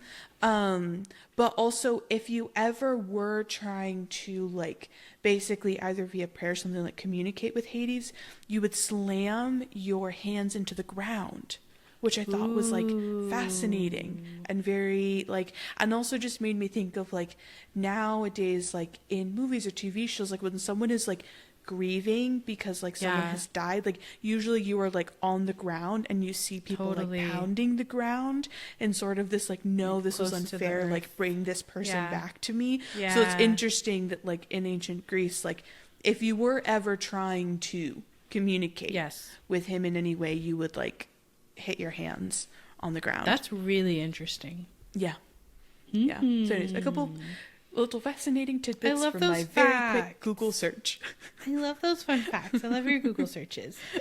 I think here too, it's interesting hearing that, especially then with the description that we get of him next, which we were kind of talking about before we hopped on, of like comparing him to like every famous villain, bad guy connotation that you've ever heard. Like that's kind of the vibe that we get here. Everyone who's either like attempted to commit a genocide or in general just kind of like their goal was like mass death of a lot of people. And it's sort of a weird thing in this chapter where that is at least Percy's perspective. Like, we're getting his perspective that that's what Hades looks like. That he has a mesmerizing evil charisma that kind of reminds him of these leaders that commit genocide and other things. But what we hear from Hades is like, it's too much paperwork. Like, actually, I don't necessarily want mass people to die and come down here. Like, death is not my goal. So yeah, there's an interesting sort of contradictory kind of thing in the portrayal of Hades here, of like how he's being perceived by Percy and then what he's saying he actually wants. I feel like, and I think this touches on something I feel like either I might have said or you might have said in a previous episode, because I am kind of like, I'm like a Hades defender. I love... You are. I'm an Aphrodite defender and you're a Hades defender. That's our stances. But I feel like Percy's perception of Hades is, and in general, like I think the perception of Hades says more about like humans' fear of death than and then versus his actual characterization when we hear him say that like he does not seek death, he does not want it, like his realm has gotten too like overstuffed and overwhelmed that like it's becoming unmanageable for him. I think it's like an interesting, with all of these many kind of like philosophical questions that have been posed, I feel like there's an interesting one here with like the way that Percy sees Hades is in this like terrifying, menacing, like I desire death, I want it to happen, I want more people to die. Which is honestly more Aries. Very much, yeah. Versus in actuality, like Hades is just in charge of where people go after they die, and that doesn't mean that he wants people to die. He's just in charge of managing the place that they go to, and it's much more bureaucratic when you get down to it. It's much more, which is why I think then, and I kind of love like he's like over it. His characterization is a guy who's over the bureaucracy and the red tape, and who's just like, there's too much. Like, I stop. Well, dying. and his threat is like, I will send them back. Yes, actually, I will like that's what he's you. threatening. I will make them your problem. Which is kind of funny when you say like his main job was to like make sure that they stay there, right? Yeah. So he's really like, I'm gonna quit my job if you don't do this thing. And actually you like, and later we see that like when the doors of death are open, like that causes a lot of problems. It does. So it's quite an important job. But earlier when you said that, my brain thought, there are those who seek death and there are those who have death thrust upon them. And Hades is one who has death thrust upon him. Yeah, because I feel like, I mean, when we meet Thanatos, I don't remember his portrayal being necessarily one of like desiring death, but like, oh no, he just has like respect for it. Like he's like reverence. He's like beautiful, and yeah. He's like described as like angelic. Like he's kind of like this. It is what it is, kind of about it. You know, like, and I think it does. Like, it does, I think, pose an interesting, like, kind of question to the reader of, like, are we all just so scared of death that we then impose all of these things onto these deities and, you know, that we've created to represent death, rather than actually just kind of realize that it's as natural as life is. And so, like, if you have a, like, how different in reality would a god of life and a god of death be? It's just that one scares us more because we don't know, even though we also don't know what our life will be like or hold or entail, and we also don't really have all that much control over it. We don't understand it. Death is scarier because as far as we're not conscious for it, and so like that then I feel like just like leads to unknown being like then any representation of it must be this terrifying thing, or like something, even if we don't make it that way, like reading about how in general, like in ancient Greece, like there were not that many altars, like people didn't really like, there's an interesting like kind of tracking of like how even Hades was like written out in language and how that changed over time, and how people even sometimes found ways to not even like utter Hades' name or say it out of like fear of it. Right. So I think it's of like calling it.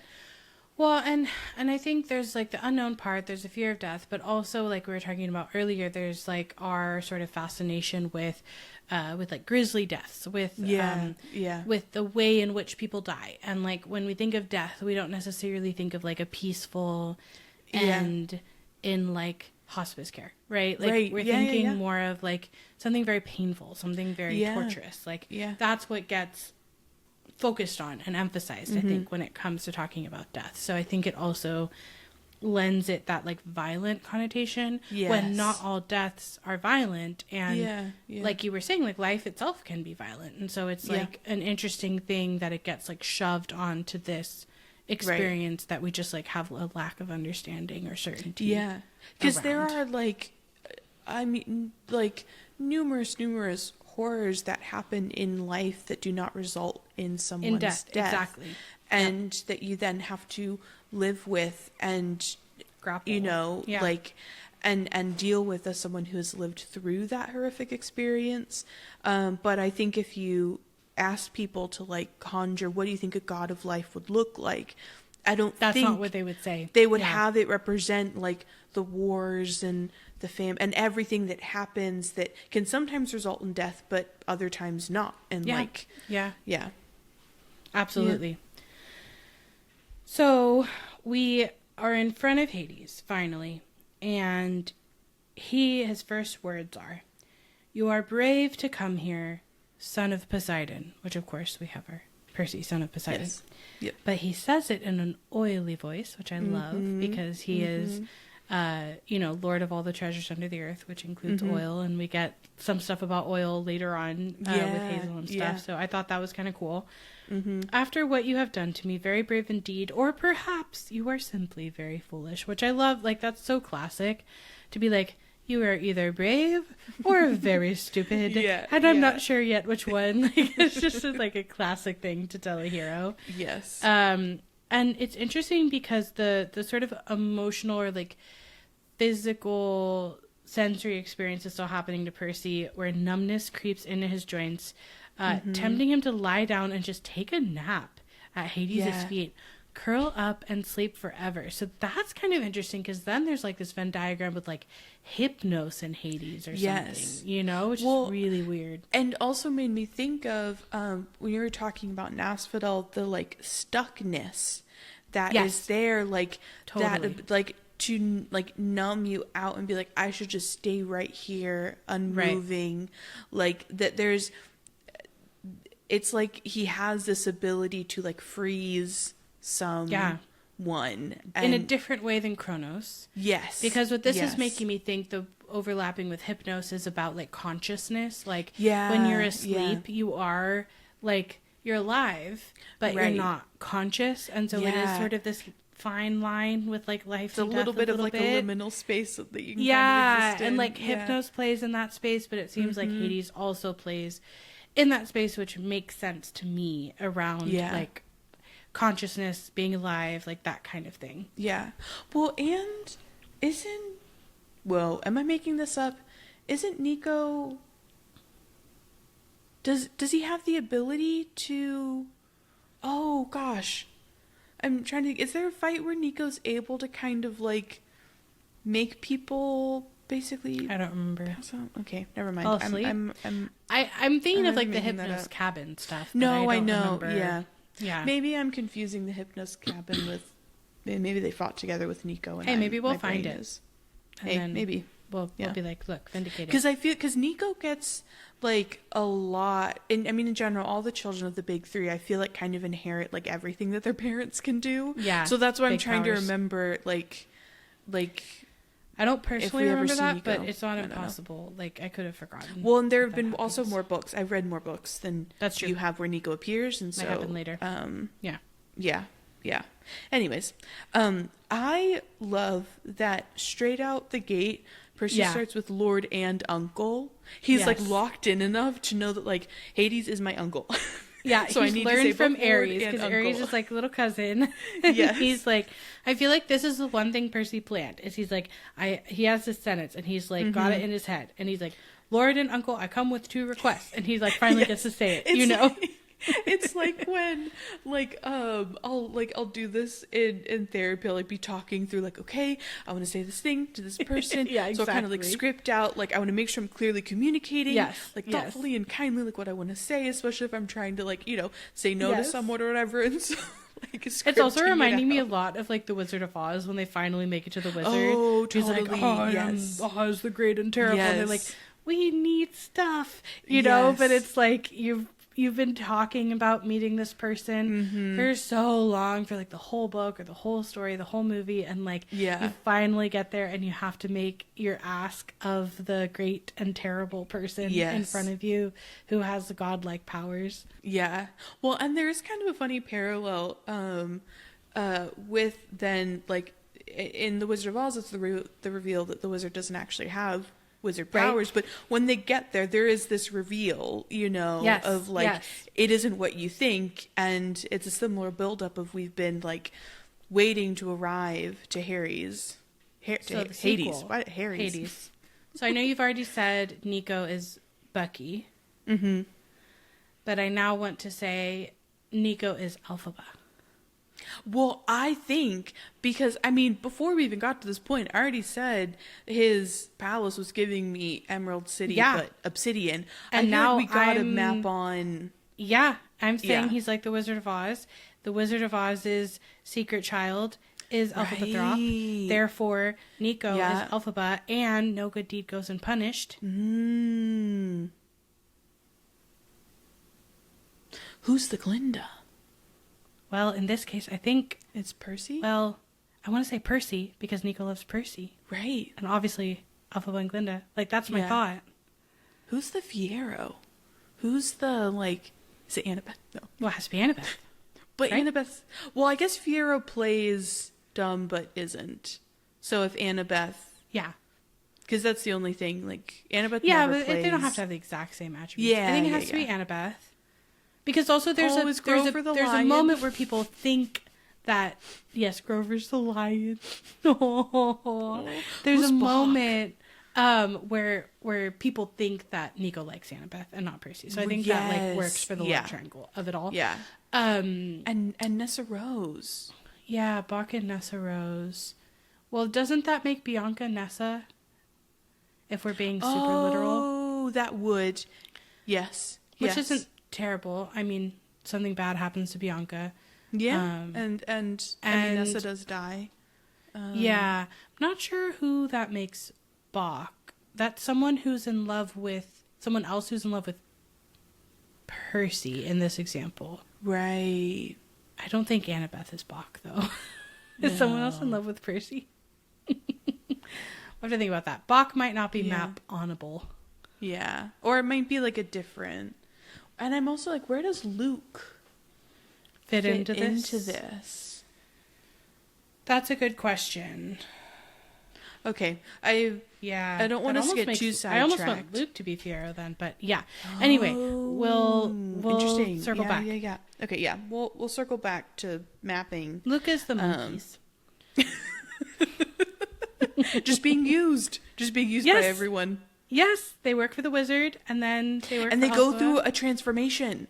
They go through like a terrible, painful physical transformation. Yes, so I think Luke is the flying monkeys. Oh, wow. Okay. All right. We've done it again, folks. Done it again. Okay. We've done it again. So we are back in front of Hades. Percy has said, Lord and Uncle. And at this... at Percy saying, I come with 2 requests, Hades raises an eyebrow.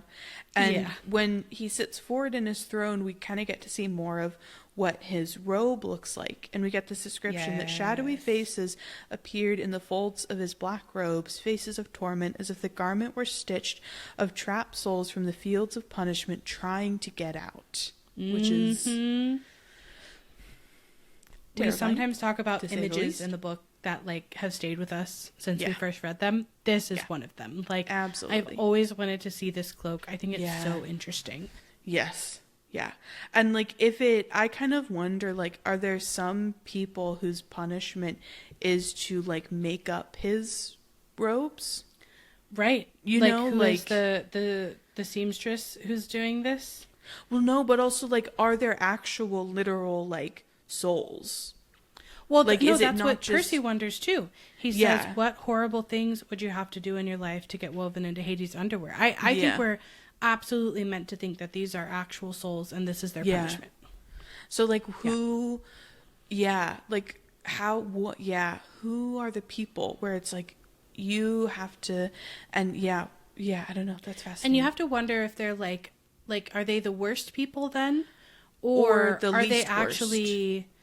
Well, or at least people that Hades, even if they did something bad, he like is intrigued by or respects in some way. Like, would he, or is it more like vanquishing of his enemies, like people that he really hated, and he's like, I shall wear you for eternity.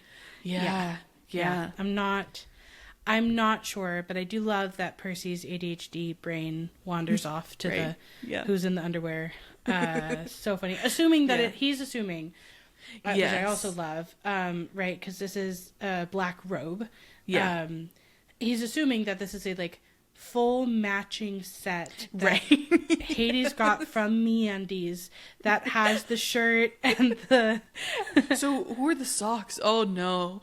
Oh god. Who's dealing with the foot sweat? Who's in? Oh no. Underworld, because we know it's like muggy. So yeah, that's not great. Ooh. That's maybe a worse question. Like, who's in the socks? So yeah, but Percy's assuming this is a whole matching set, which I just think is really funny. I know. Yeah. And Hades says sarcastically, "Only 2 requests? Arrogant child. As if you have not already taken enough. Speak then. It amuses me not to strike you dead yet." Which, this all feels very kind of like Shakespeare. I was about to say, and I kind of love that, like, as part of the gravitas, Hades is like, I will speak in a more formal manner, and like... Absolutely. This is why Shakespeare's on the panel. Like, Hades was a fan. He was at all the shows. He was. Yeah. And this is when Percy has a moment where he looks over to the empty smaller throne next to Hades, which is shaped like a black flower gilded with gold, which made me think of the Black Dahlia that Peter Parker gives Zendaya's MJ in the movie. But he has a moment where he wishes that Queen Persephone were here because he was kind of remembering stuff in the myths about how she could calm her husband's moods. But it was summer, so she's gone, which I just wanted to make the note of, because then we get this explanation that it was her visits, not the tilt of the planet, that create the seasons. So she leaves, but in like the northern hemisphere's summer, not like the southern. It's like the southern hemisphere's winter. Yes. Like, not the, so I was kind of like, so it makes sense for the Greeks, they're in the northern hemisphere, that they would associate Persephone leaving with like summer starting, but I'm like, but this winter for the other half. They didn't know about that yet. What's the kind? Maybe the southern hemisphere is on the same time clock as the underworld or something, and so that's sure, it flipped because it's under So like they get summer when Persephone is with Hades. They get winter. It's like Hades sad. Yeah, and exactly. So they get winter. They're more attuned. Oh, I like that. Okay, the southern hemisphere is more attuned to Hades' mood. And if you think if you do a to kind of like north south, like above below, like if you associate it in that way. Exactly. Sure. Yes. Okay. Yeah. I'm trying. Listen, you came with so many questions, and I'm just trying to provide answers to some of them. Only questions, no answers. My task is very, very large today to provide answers. Well, it's more, look, I don't even need answers. I'm just kind of... I know. I'm just saying... I like thinking of answers to difficult questions, though. Yeah. But I would like this throne. This is cool. A black flower gilded with gold. I'm like, beautiful. I want to see that, too. Like... Yeah. This just, I think, because it's so different than anything else we see in the books. I'm just very intrigued by, like, the garden and the thrones and the robes, and it's all just, like, its own There's, like, magic. a lot of personality and, like expression in all of this, like, in a way that... It's very creative. feels, I think, a little different from Olympus, because, like, yes, the gods have their thrones that represent them, but outside of that, it does feel like it's all kind of Zeus's vibe. Absolutely. And just sort of like ancient Greece kind of vibe, but not like it has distinct sort of personalities for everybody outside of the thrones. Whereas, so like, I guess, enjoy this. And I guess it makes sense, like, because Hades only gets to go to Olympus once a year. Like, he creates his own counterpart, but also then kind of, like, everything looks very specific and... Yes, to him. You know, because everyone else has to, like, share the space. So it defaults to, like, one direction. But, yeah, I think it's really beautiful. Annabeth clears her throat and prods Percy with her finger in his back. Because I guess, like, while he's going on this thought process about Persephone, he just kind of silent. has an answer, which I think is kind of a funny thing, because sometimes when you read internal thought processes, like, it doesn't take up time, but here it, like, appears that while we're reading, it's, like, taking up time, which I think is kind of funny. He stood there for, like, a half a second too long, and Annabeth was like, and I was like, you've got to talk. He said, speak. It amuses me to not strike you dead yet. And he says, Lord Hades, look, sir, there can't be a war among the gods. It would be ... bad. And Grover adds helpfully, really bad. Like, I don't know that I would send these two to, like, the UN. Like, at this point, I'm not really getting, like, strong arguments and impassioned pleas from them. No, they're not on the debate team. They're not on the debate team. They are not. I don't know. I think Annabeth maybe should have done the talking here. But he says, return Zeus's master bolt to me, please, sir. May I have some more? Please, sir, let me carry it to Olympus. And Hades' eyes grow dangerously bright, because Percy, in saying return the bolt... It's really bold. Really bold. It's really bold to just straight out the gate say, return it to me. Not kind of do like a, hey, we're wondering, have you seen? Do you possibly know? Maybe where? Okay, I'm not sending you to the UN either, Alisa. I just mean, if you're facing down a god who rules the underworld, totally, who could end your life in an but also instant. Like, you're assuming he does have it. Like, why would he give it to you specifically? You know what I mean? Like, it's just nothing but send bad creatures after you. It's just such a bold move. It's so bold. It's just such a bold move. I agree. To say, please return it to me. Yep. And Hades agrees with that assessment, and his eyes grow dangerously bright, and he says, you dare keep up this pretense after what you have done? And Percy just looks back, and everyone's confused. Annabeth, Grover, Percy, they're all confused. And then Percy goes back to the, let's remind him of a familial allegiance here, just to like throw that in there. So he's like, well, uncle, you keep saying after what you've done. What exactly have I done? and then Hades starts causing earthquakes, which is very parallel actually to Zeus's whole like lightning thunder routine. I will say, very. So they really do have this like yin yang kind of thing going on.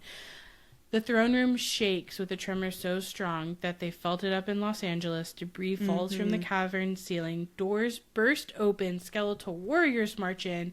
Hundreds of them. And this is, mind you, in response to Percy just saying, what did I do? Right. And it's like the army emerges and the world shakes. Like, the one thing that I will say, and this, you know, is my bias as a Hades defender. Like, if you were an immortal god and you had your emblem of power stolen, and then the kid of your brother who promised to never have kids shows up at your doorstep and goes, thief, return what you stole. You'd be pretty mad. I feel like, and then says, what did I do? Like, when you, on the other hand, like, both Hades and Percy are very, very sure that they know that the other one stole the things. Yeah. Like, they're both 100% certain that that is the case. Like, he's about to explain that. So I think then Percy, like, playing dumb in Hades' eyes is just, like, beyond the pale. It's like adding insult to injury and being like, are you kidding me right now, dude? Like, exactly. Yeah. And then I think it's so funny because, like, he brings in, like, a literal hundreds large skeletal warrior army and then bellows, "Do you think I want war, godling?" And I'm like, maybe you don't bring out hundreds of skeletal warriors and then imply that you don't want war. You know what I'm saying? Yeah. It's like a little mixed messaging kind of going. Yes. Yeah. Just a little bit. Just a little bit. Just a little bit. And Percy says, he wanted to say, "Well, these guys don't look like peace activists," which I thought was really funny. But I thought that might be a dangerous answer. And I was like, every once in a while, Percy keeps his quips to himself and, you know, probably saves his life and is appreciated. Yeah. And that's where Percy has, like, shares his misunderstanding about how, you know, the underworld works.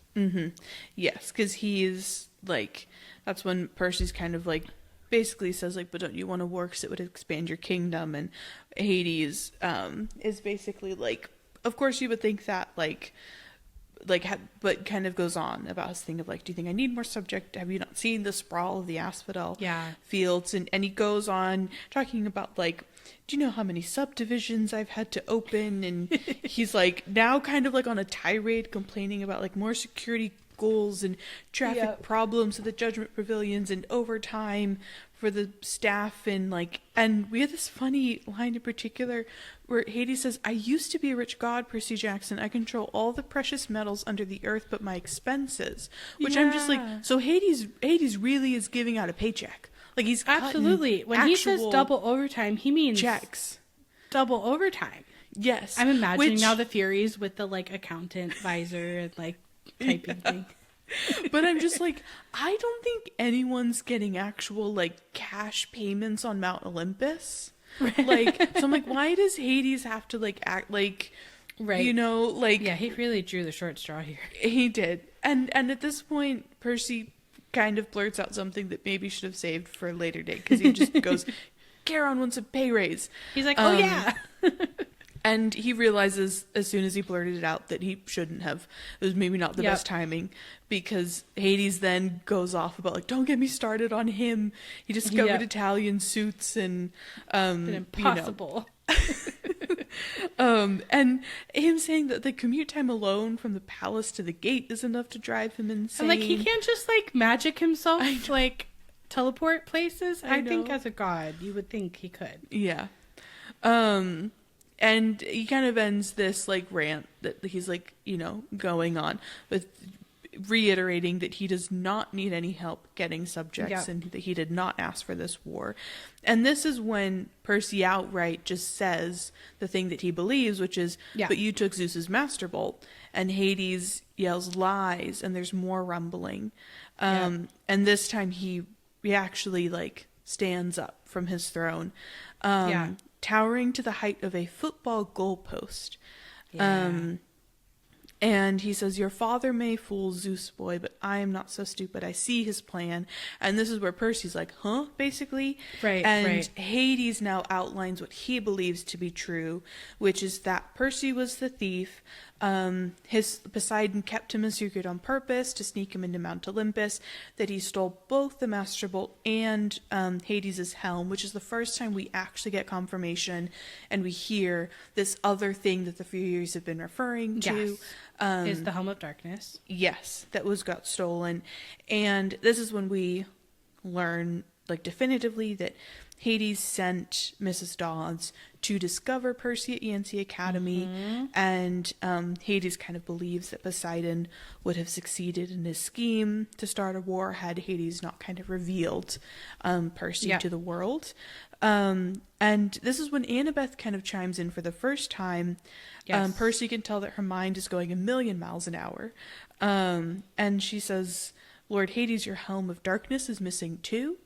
And Hades believes that Annabeth is, like, playing innocent, and that basically they've all been colluding together to help Percy and Poseidon. And this is when we get the explanation from Hades' perspective as to why he didn't say anything about the helm disappearing. And he says, "It's because I had no illusions that anyone on Olympus would offer me the slightest justice, the slightest help." Which just kind of made me sad. Yeah. Like, I know, again, I'm a biased Hades defender, but that just makes me Hades' lot sad. is very sad. Because, like, that's his family. Like, those are his brothers and sisters, literally, you know, like... And he's, like, 100% sure they wouldn't help him. And he's right. Yeah, he is. He is right that they wouldn't help him. They wouldn't care. And he can't really afford for word to get out that his most powerful weapon of fear is missing, so he basically just took it into his own hands to search for Percy. And when he realized that Percy was trying to come to him, he just basically didn't try to stop Percy from achieving that goal. And this is when Hades kind of gives the threat of, return my helm now, or I will stop death. That is his counter-proposal. I will open the earth and have the dead pour back into the world. I will make your lands a nightmare. And you, Percy Jackson, your skeleton will lead my army out of Hades. Which is crazy. It's crazy. Like, also, like, implying that he's going to kill Percy. Yes. Because in order for Percy's skeleton to be the one leading, he has to be dead. So... there's sort of this implicit death threat happening there too. And that's like worse than the doors of death being open, because the doors of death being open was just letting like monsters and stuff, like, and some souls and some souls. But like this is Hades saying he would stop death as a whole and just basically release the floodgates of everybody gets to go back, and chaos will ensue. Which is both like we already kind of have like a large population on Earth kind of thing. Like, we don't need that many more people coming all at once. Issue. Also just, I don't know, weird and painful for people that have died that you would maybe see again as a live, like, that would be chaotic. And how would they, like, very, are like, they coming back just as, like, spirits, or are they, you know, like, or are they coming back alive? But also, everyone who is in the fields of punishment and who is a really, really terrible person, they would be back too. And that's very scary. Yes. Terrifying. Yeah. And solid threat is what I'm saying. That's a solid threat. And to kind of add to the threat of it, all the skeletal soldiers take one step forward and with their weapons at the ready. And at this point, it's kind of funny. Percy's like, I should probably have been terrified, but the strange thing was I felt offended. Nothing gets me angrier than being accused of something I didn't do. Get that. And then Percy kind of gets, he like stands up. He's like, indignant. All right, you want to go? You. Like, listen, you. And he like gives Hades a talking to. And starts off with the banger of a line, which is, you're as bad as Zeus. You think I stole from you? That's why you sent the Furies after me? And Hades is just like, of course. And Percy says, and the other monsters? And Hades curls his lip and says, I had nothing to do with them.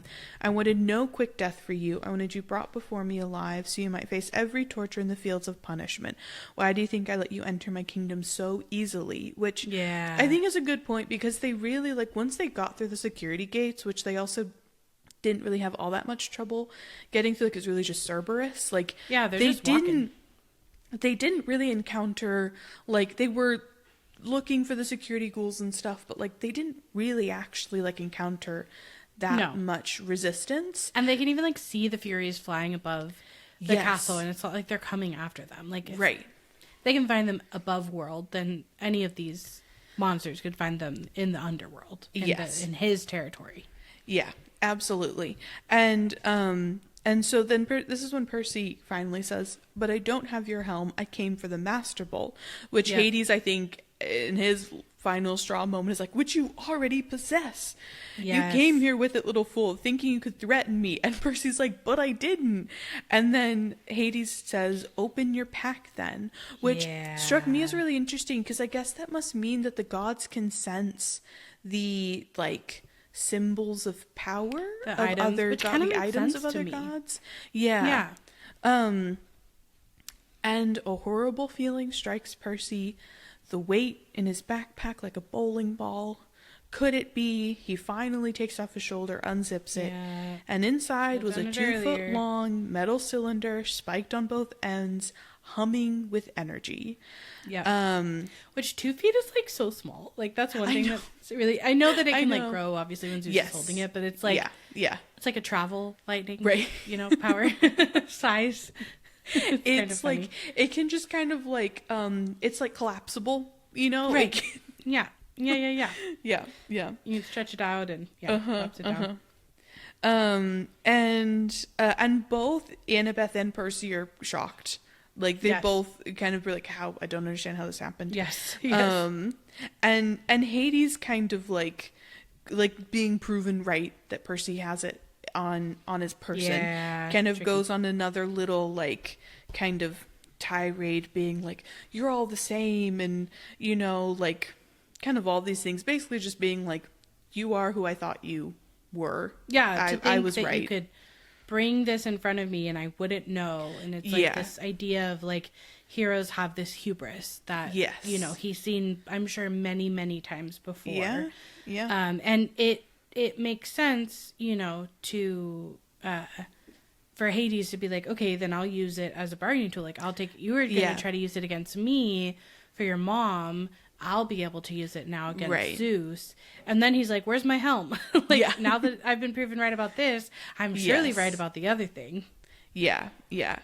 And Percy is truly speechless for a moment. He kind of has this realization. He's like, I didn't know how the Master Ball had gotten into my backpack.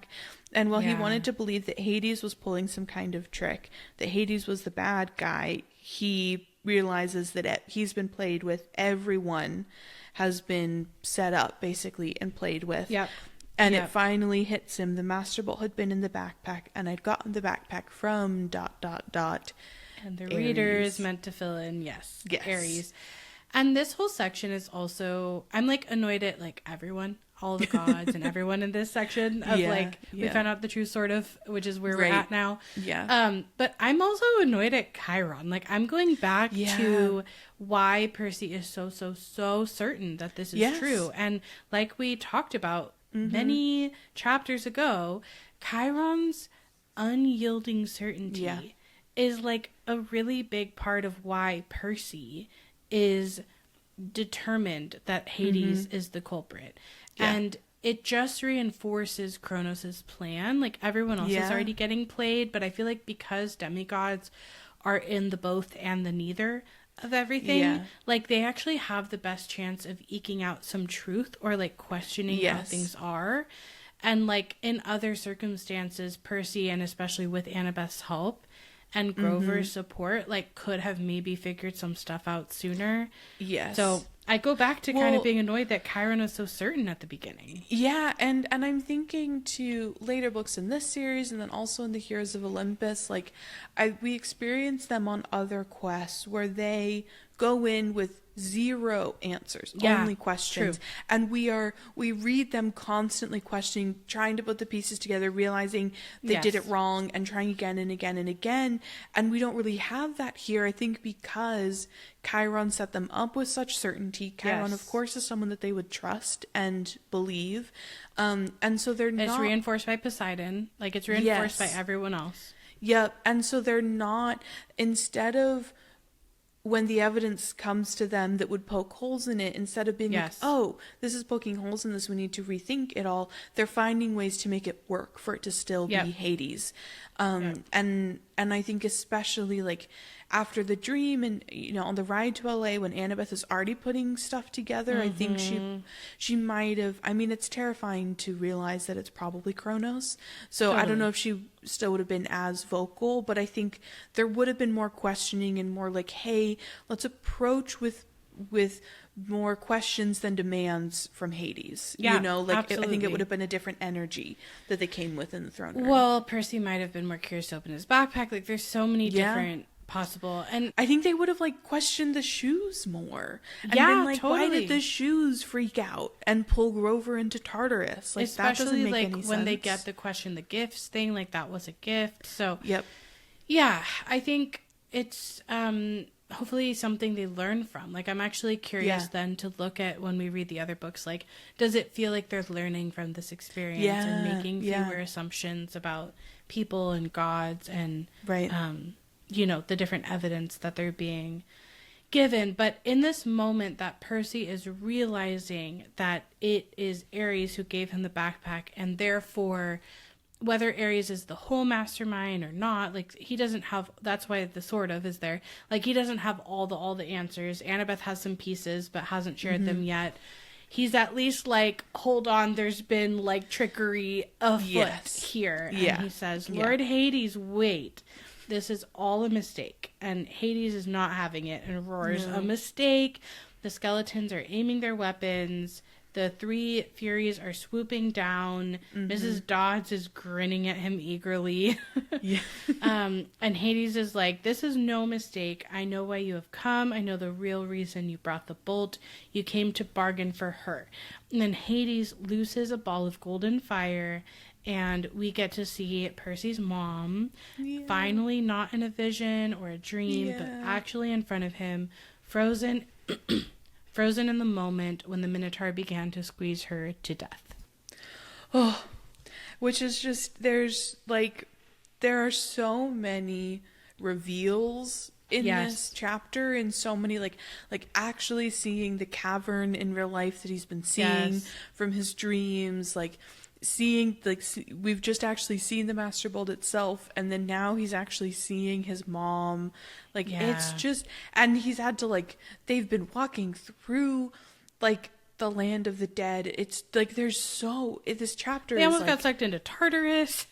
This is like a heavy, weighty chapter that makes you like, contemplate life and death and so many things, and then to be shown his mom, he can't speak, he reaches out to touch her, but the light was as hot as bonfire. And I just, like, I think by this point in the chapter, like, there's so much going on that, like, as the reader, I just, like, desperately want Percy to be able to, like, hug and talk to his mom and, like, have a moment, but, like, he can't because, like, Hades is still using her as a bargaining chip, which he literally says, I took her, I knew, Percy Jackson, that you would come to bargain with me eventually. And then we get the deal from Hades, which is if Percy returns his helm, then perhaps he will let Sally Which the go. perhaps there is kind of a thing. I know. Yeah. And, like, that's not a certainty. No. Yeah, and he confirms she's not dead, not yet, but if you displease me, that will change. So he's making death threats left and right in this chapter. He is. And Percy just thinks about the pearls. He doesn't even, like, go to touch them, and Hades immediately goes, the pearls. Yeah. Yes, my brother and his little trick. So I'm like, the gods must be able to, like, just... You can really sense it. Or maybe it's part of the way that, like, they always kind of know what's going on. Like, right. You know, I don't know, maybe there's the channel that's just, like, always streaming Percy and Grover and Annabeth on their quest. Like, right. And Hades tells Percy to bring them forth, and against his own will, Percy's hand moves to his pocket and brings out the pearls, and Hades points out that it's only 3 of them, and what a shame, because each pearl only protects a single person. And so which, like, why Poseidon, why? I know. Well, it's like the permanent way of, like, the gods are always, if they're going to be helpful, it's going to be not fully helpful. There's always going to be something, per the previous chapter of There's No Such Thing as a Free Lunch. It's like every gift from the gods, every little bit of help always comes with a price to pay. Yep, absolutely. For it. And Hades basically spells out someone has to be left behind. And then what makes me so emotional and want to cry is as Percy turns to his friends and says, like, we were tricked, we were set up, and none of them really understand why yet. Even Annabeth is like, but why? And Percy's like, I don't know. They're, like, determined to figure it out, and Hades is yelling at him to decide. Both Grover and Annabeth say, like, Grover's like, no, I'll stay, like, I'm a satyr, we don't have souls like humans do, so he can torture me until I die, but he won't get me forever. I'll just be reincarnated as a flower or something. And then Annabeth draws her knife and says, no, you two go on, like, Grover, you have to protect Percy. And you have to get your searcher's license and start your quest for Pan, which I love that journey, because I was remember back to that chapter where Annabeth kind of, like, told Percy, like, in a way that made you feel like she didn't fully believe in Grover in like his search for Pan, because yes. When Percy tells Grover that he like believes that he'll be the one to find Pan, Annabeth's kind of like, well, that was a nice thing to say. Yeah. And Annabeth says, I'll cover you. I plan to go down fighting. And they're both, and it made me think. They're like, of no, that. I'm staying. No, I'm staying. I know. Like, it made me think of Natasha and Hawkeye I just thought that Endgame. too. Yes. I just thought that where they're too. like fighting over who's going to sacrifice themselves for the Soul Stone. Absolutely. Sorry, spoilers for that movie. But it just like, it's so heartbreaking. And then Percy like has this moment, he tells them both to stop it, and he has this moment where he kind of like replays the quest and how like each time like Grover and Annabeth had been there for him, and he says, I'd spent thousands of miles worried that I'd be betrayed by a friend, but these friends would never do that. And Percy knows what to do. He hands them each a pearl, and he turns to face his mother, and he just desperately wants to sacrifice himself and use the last pearl on her, but he knows what she would say, that she would never forgive him if Percy saved her instead. And he thinks about the prophecy with the line that said, you will fail to save what matters most in the end. And what I was really thinking about in reading that was, I was thinking about his fatal flaw, and that in this moment it feels like he acts in counter to what his fatal he's flaw like overcoming it in this particular instance. Yeah, totally. Yeah. And in like, God, like I can't even imagine, like, if you're looking at like your two best friends who you've just survived this life or death cross country terrifying road trip with, you know, like you've fought monsters together and you've survived so many things and you've grown so close, and he is dangled with the carrot of the confirmation that his mom is alive, and he has the ability to immediately like save her and send her back, and everyone's offering everyone's offering a way like, that sure, means I'll do that it, I'll do Percy's it. mom makes it out alive, which also is just so like, oh, it's like heartbreaking, because I think it just shows how close they all are and how much it makes it harder to take him up on it. For sure. And Percy apologizes to his mom and says, I'm sorry, I'll be back, I'll find a way. And this is when Hades starts to get a little less smug and realize the choice that Percy's making, and which he didn't think he could make. Like, Hades is not, he kind of has the flaw that powerful beings often have, where they kind of can't imagine someone doing something that seems like somewhat selfless, or, you know, making a hard decision. And Percy's remembering the line from the prophecy, you will fail to save what matters most in the end. And realizing that this is what that line is in reference to. And he tells Hades, I'll find your helm, uncle. I'll return it. Remember about Charon's pay raise. Which I think is really funny. Percy's back. Oh, and then when he hits Hades with, and it wouldn't hurt to play with Cerberus once in a while. He likes red rubber balls. I was like, I'm already crying. Don't make me cry more. So sweet. This is so emotional. Totally. And as Hades starts to say, Percy Jackson, you will not, Percy shouts, now guys, and they all smash the pearls at their feet, and for a scary moment nothing happens, and Hades yells at his army of skeletons to destroy them. They rush forward, the Furies are lunging, like they are like being basically engulfed by a massive army, and at the moment that the skeletons open fire, the pearl fragments at Percy's feet exploded with a burst of green light and a gust of fresh sea wind, and he's encased in a milky white sphere, which is starting to float off the ground, with Annabeth and Grover like right behind him, and all the spears and the bullets are just like sparking harmlessly off of the pearl bubbles as they float up. And now Hades' rage has gotten so intense that the entire fortress shook, and Percy kind of goes, "Oh, sorry, LA." Yikes. It's gonna be a rough night. They're having a rough night up top.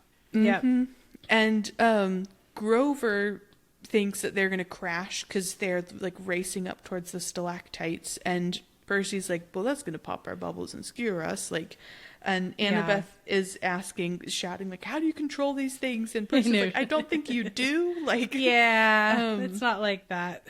No, and they all scream as the bubbles slam into the ceiling, and then darkness. And I love the question of, were we dead?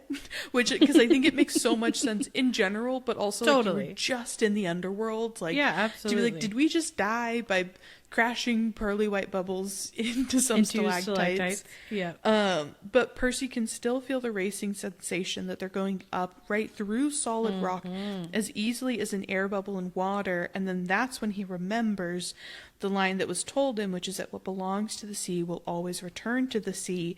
And for a few moments, he can't see anything outside of the smooth walls of his sphere. But then the pearl breaks through the ocean floor, and he sees that Annabeth and Grover are keeping pace with him as they soar upward into the water. And then kerblam! They explode on the surface in the middle of Santa Monica Bay, knocking a surfer off his board with an indignant, dude. Gnarly, dude. And Percy grabs onto Grover, hauls him over to a life buoy, and does the same with Annabeth. I'm assuming here they're all kind of discombobulated, and he is definitely the strongest swimmer of the group. Yep, definitely. And then a curious shark circles them, a great white, about 11 feet long, freaking like on top of everything else. That is terrifying. But Percy just says, beat it. And he's just like, I faced down the Lord of the Death, and I live to tell the tale. No great white shark is gonna scare me. And the shark turns and races away. And I'm like, dang. Also, the surfer screams something about bad mushrooms, which I think is hilarious. And paddles away as fast as he can. I know. It's like, the worst trip of my life has just happened. And I think it's so funny and like 1950s and like West Side Story of Percy to be like, beat it. Beat it. Yeah. Like, just beat it. Yeah. 100%. It is really, really funny. It kind of cracked me up. But where we end this chapter is that in the distance from the middle of Santa Monica Bay, Percy sees that Los Angeles was on fire, plumes of smoke rising from neighborhoods all over the city. There had been an earthquake, all right, and it was Hades' fault. And Percy thinks that Hades is probably sending an army of the dead after him now. But at that moment, the underworld wasn't his biggest problem. Percy had to get to shore, he had to get Zeus's thunderbolt back to Olympus, and most of all, he had to have a serious conversation with the god who'd tricked him. Yeah, he does. Let's go. Rematch. Let's go. Ares v. Percy, round 2. Let's go. Yeah, very excited. Yeah. This was a behemoth of a chapter. Yes. As I was reading, I was like, there's more. I know. Yeah. And it's like, not even that much happens action-wise, though definitely things happen. It's a lot more like information that we get. And like character work and description. And it's so rich and fleshed out. Incredibly rich. Yeah. But yeah, it's even without all of our tangents and side trails and theories, this is a big, important chapter. It is. And we are very close to nearing the end of this book. There's only 3 chapters left. Really wild. Can't believe that. I know. I think I've said all I've got to say. Do you have any final thoughts? Yeah. Just that I loved the all questions, no answers today. That was fun. And I appreciate the way in which this book follows some traditional hero's journey experiences, but that one of the biggest climaxes that we just read isn't a big battle. We're about to have a big battle. We're gonna have a battle. Yeah.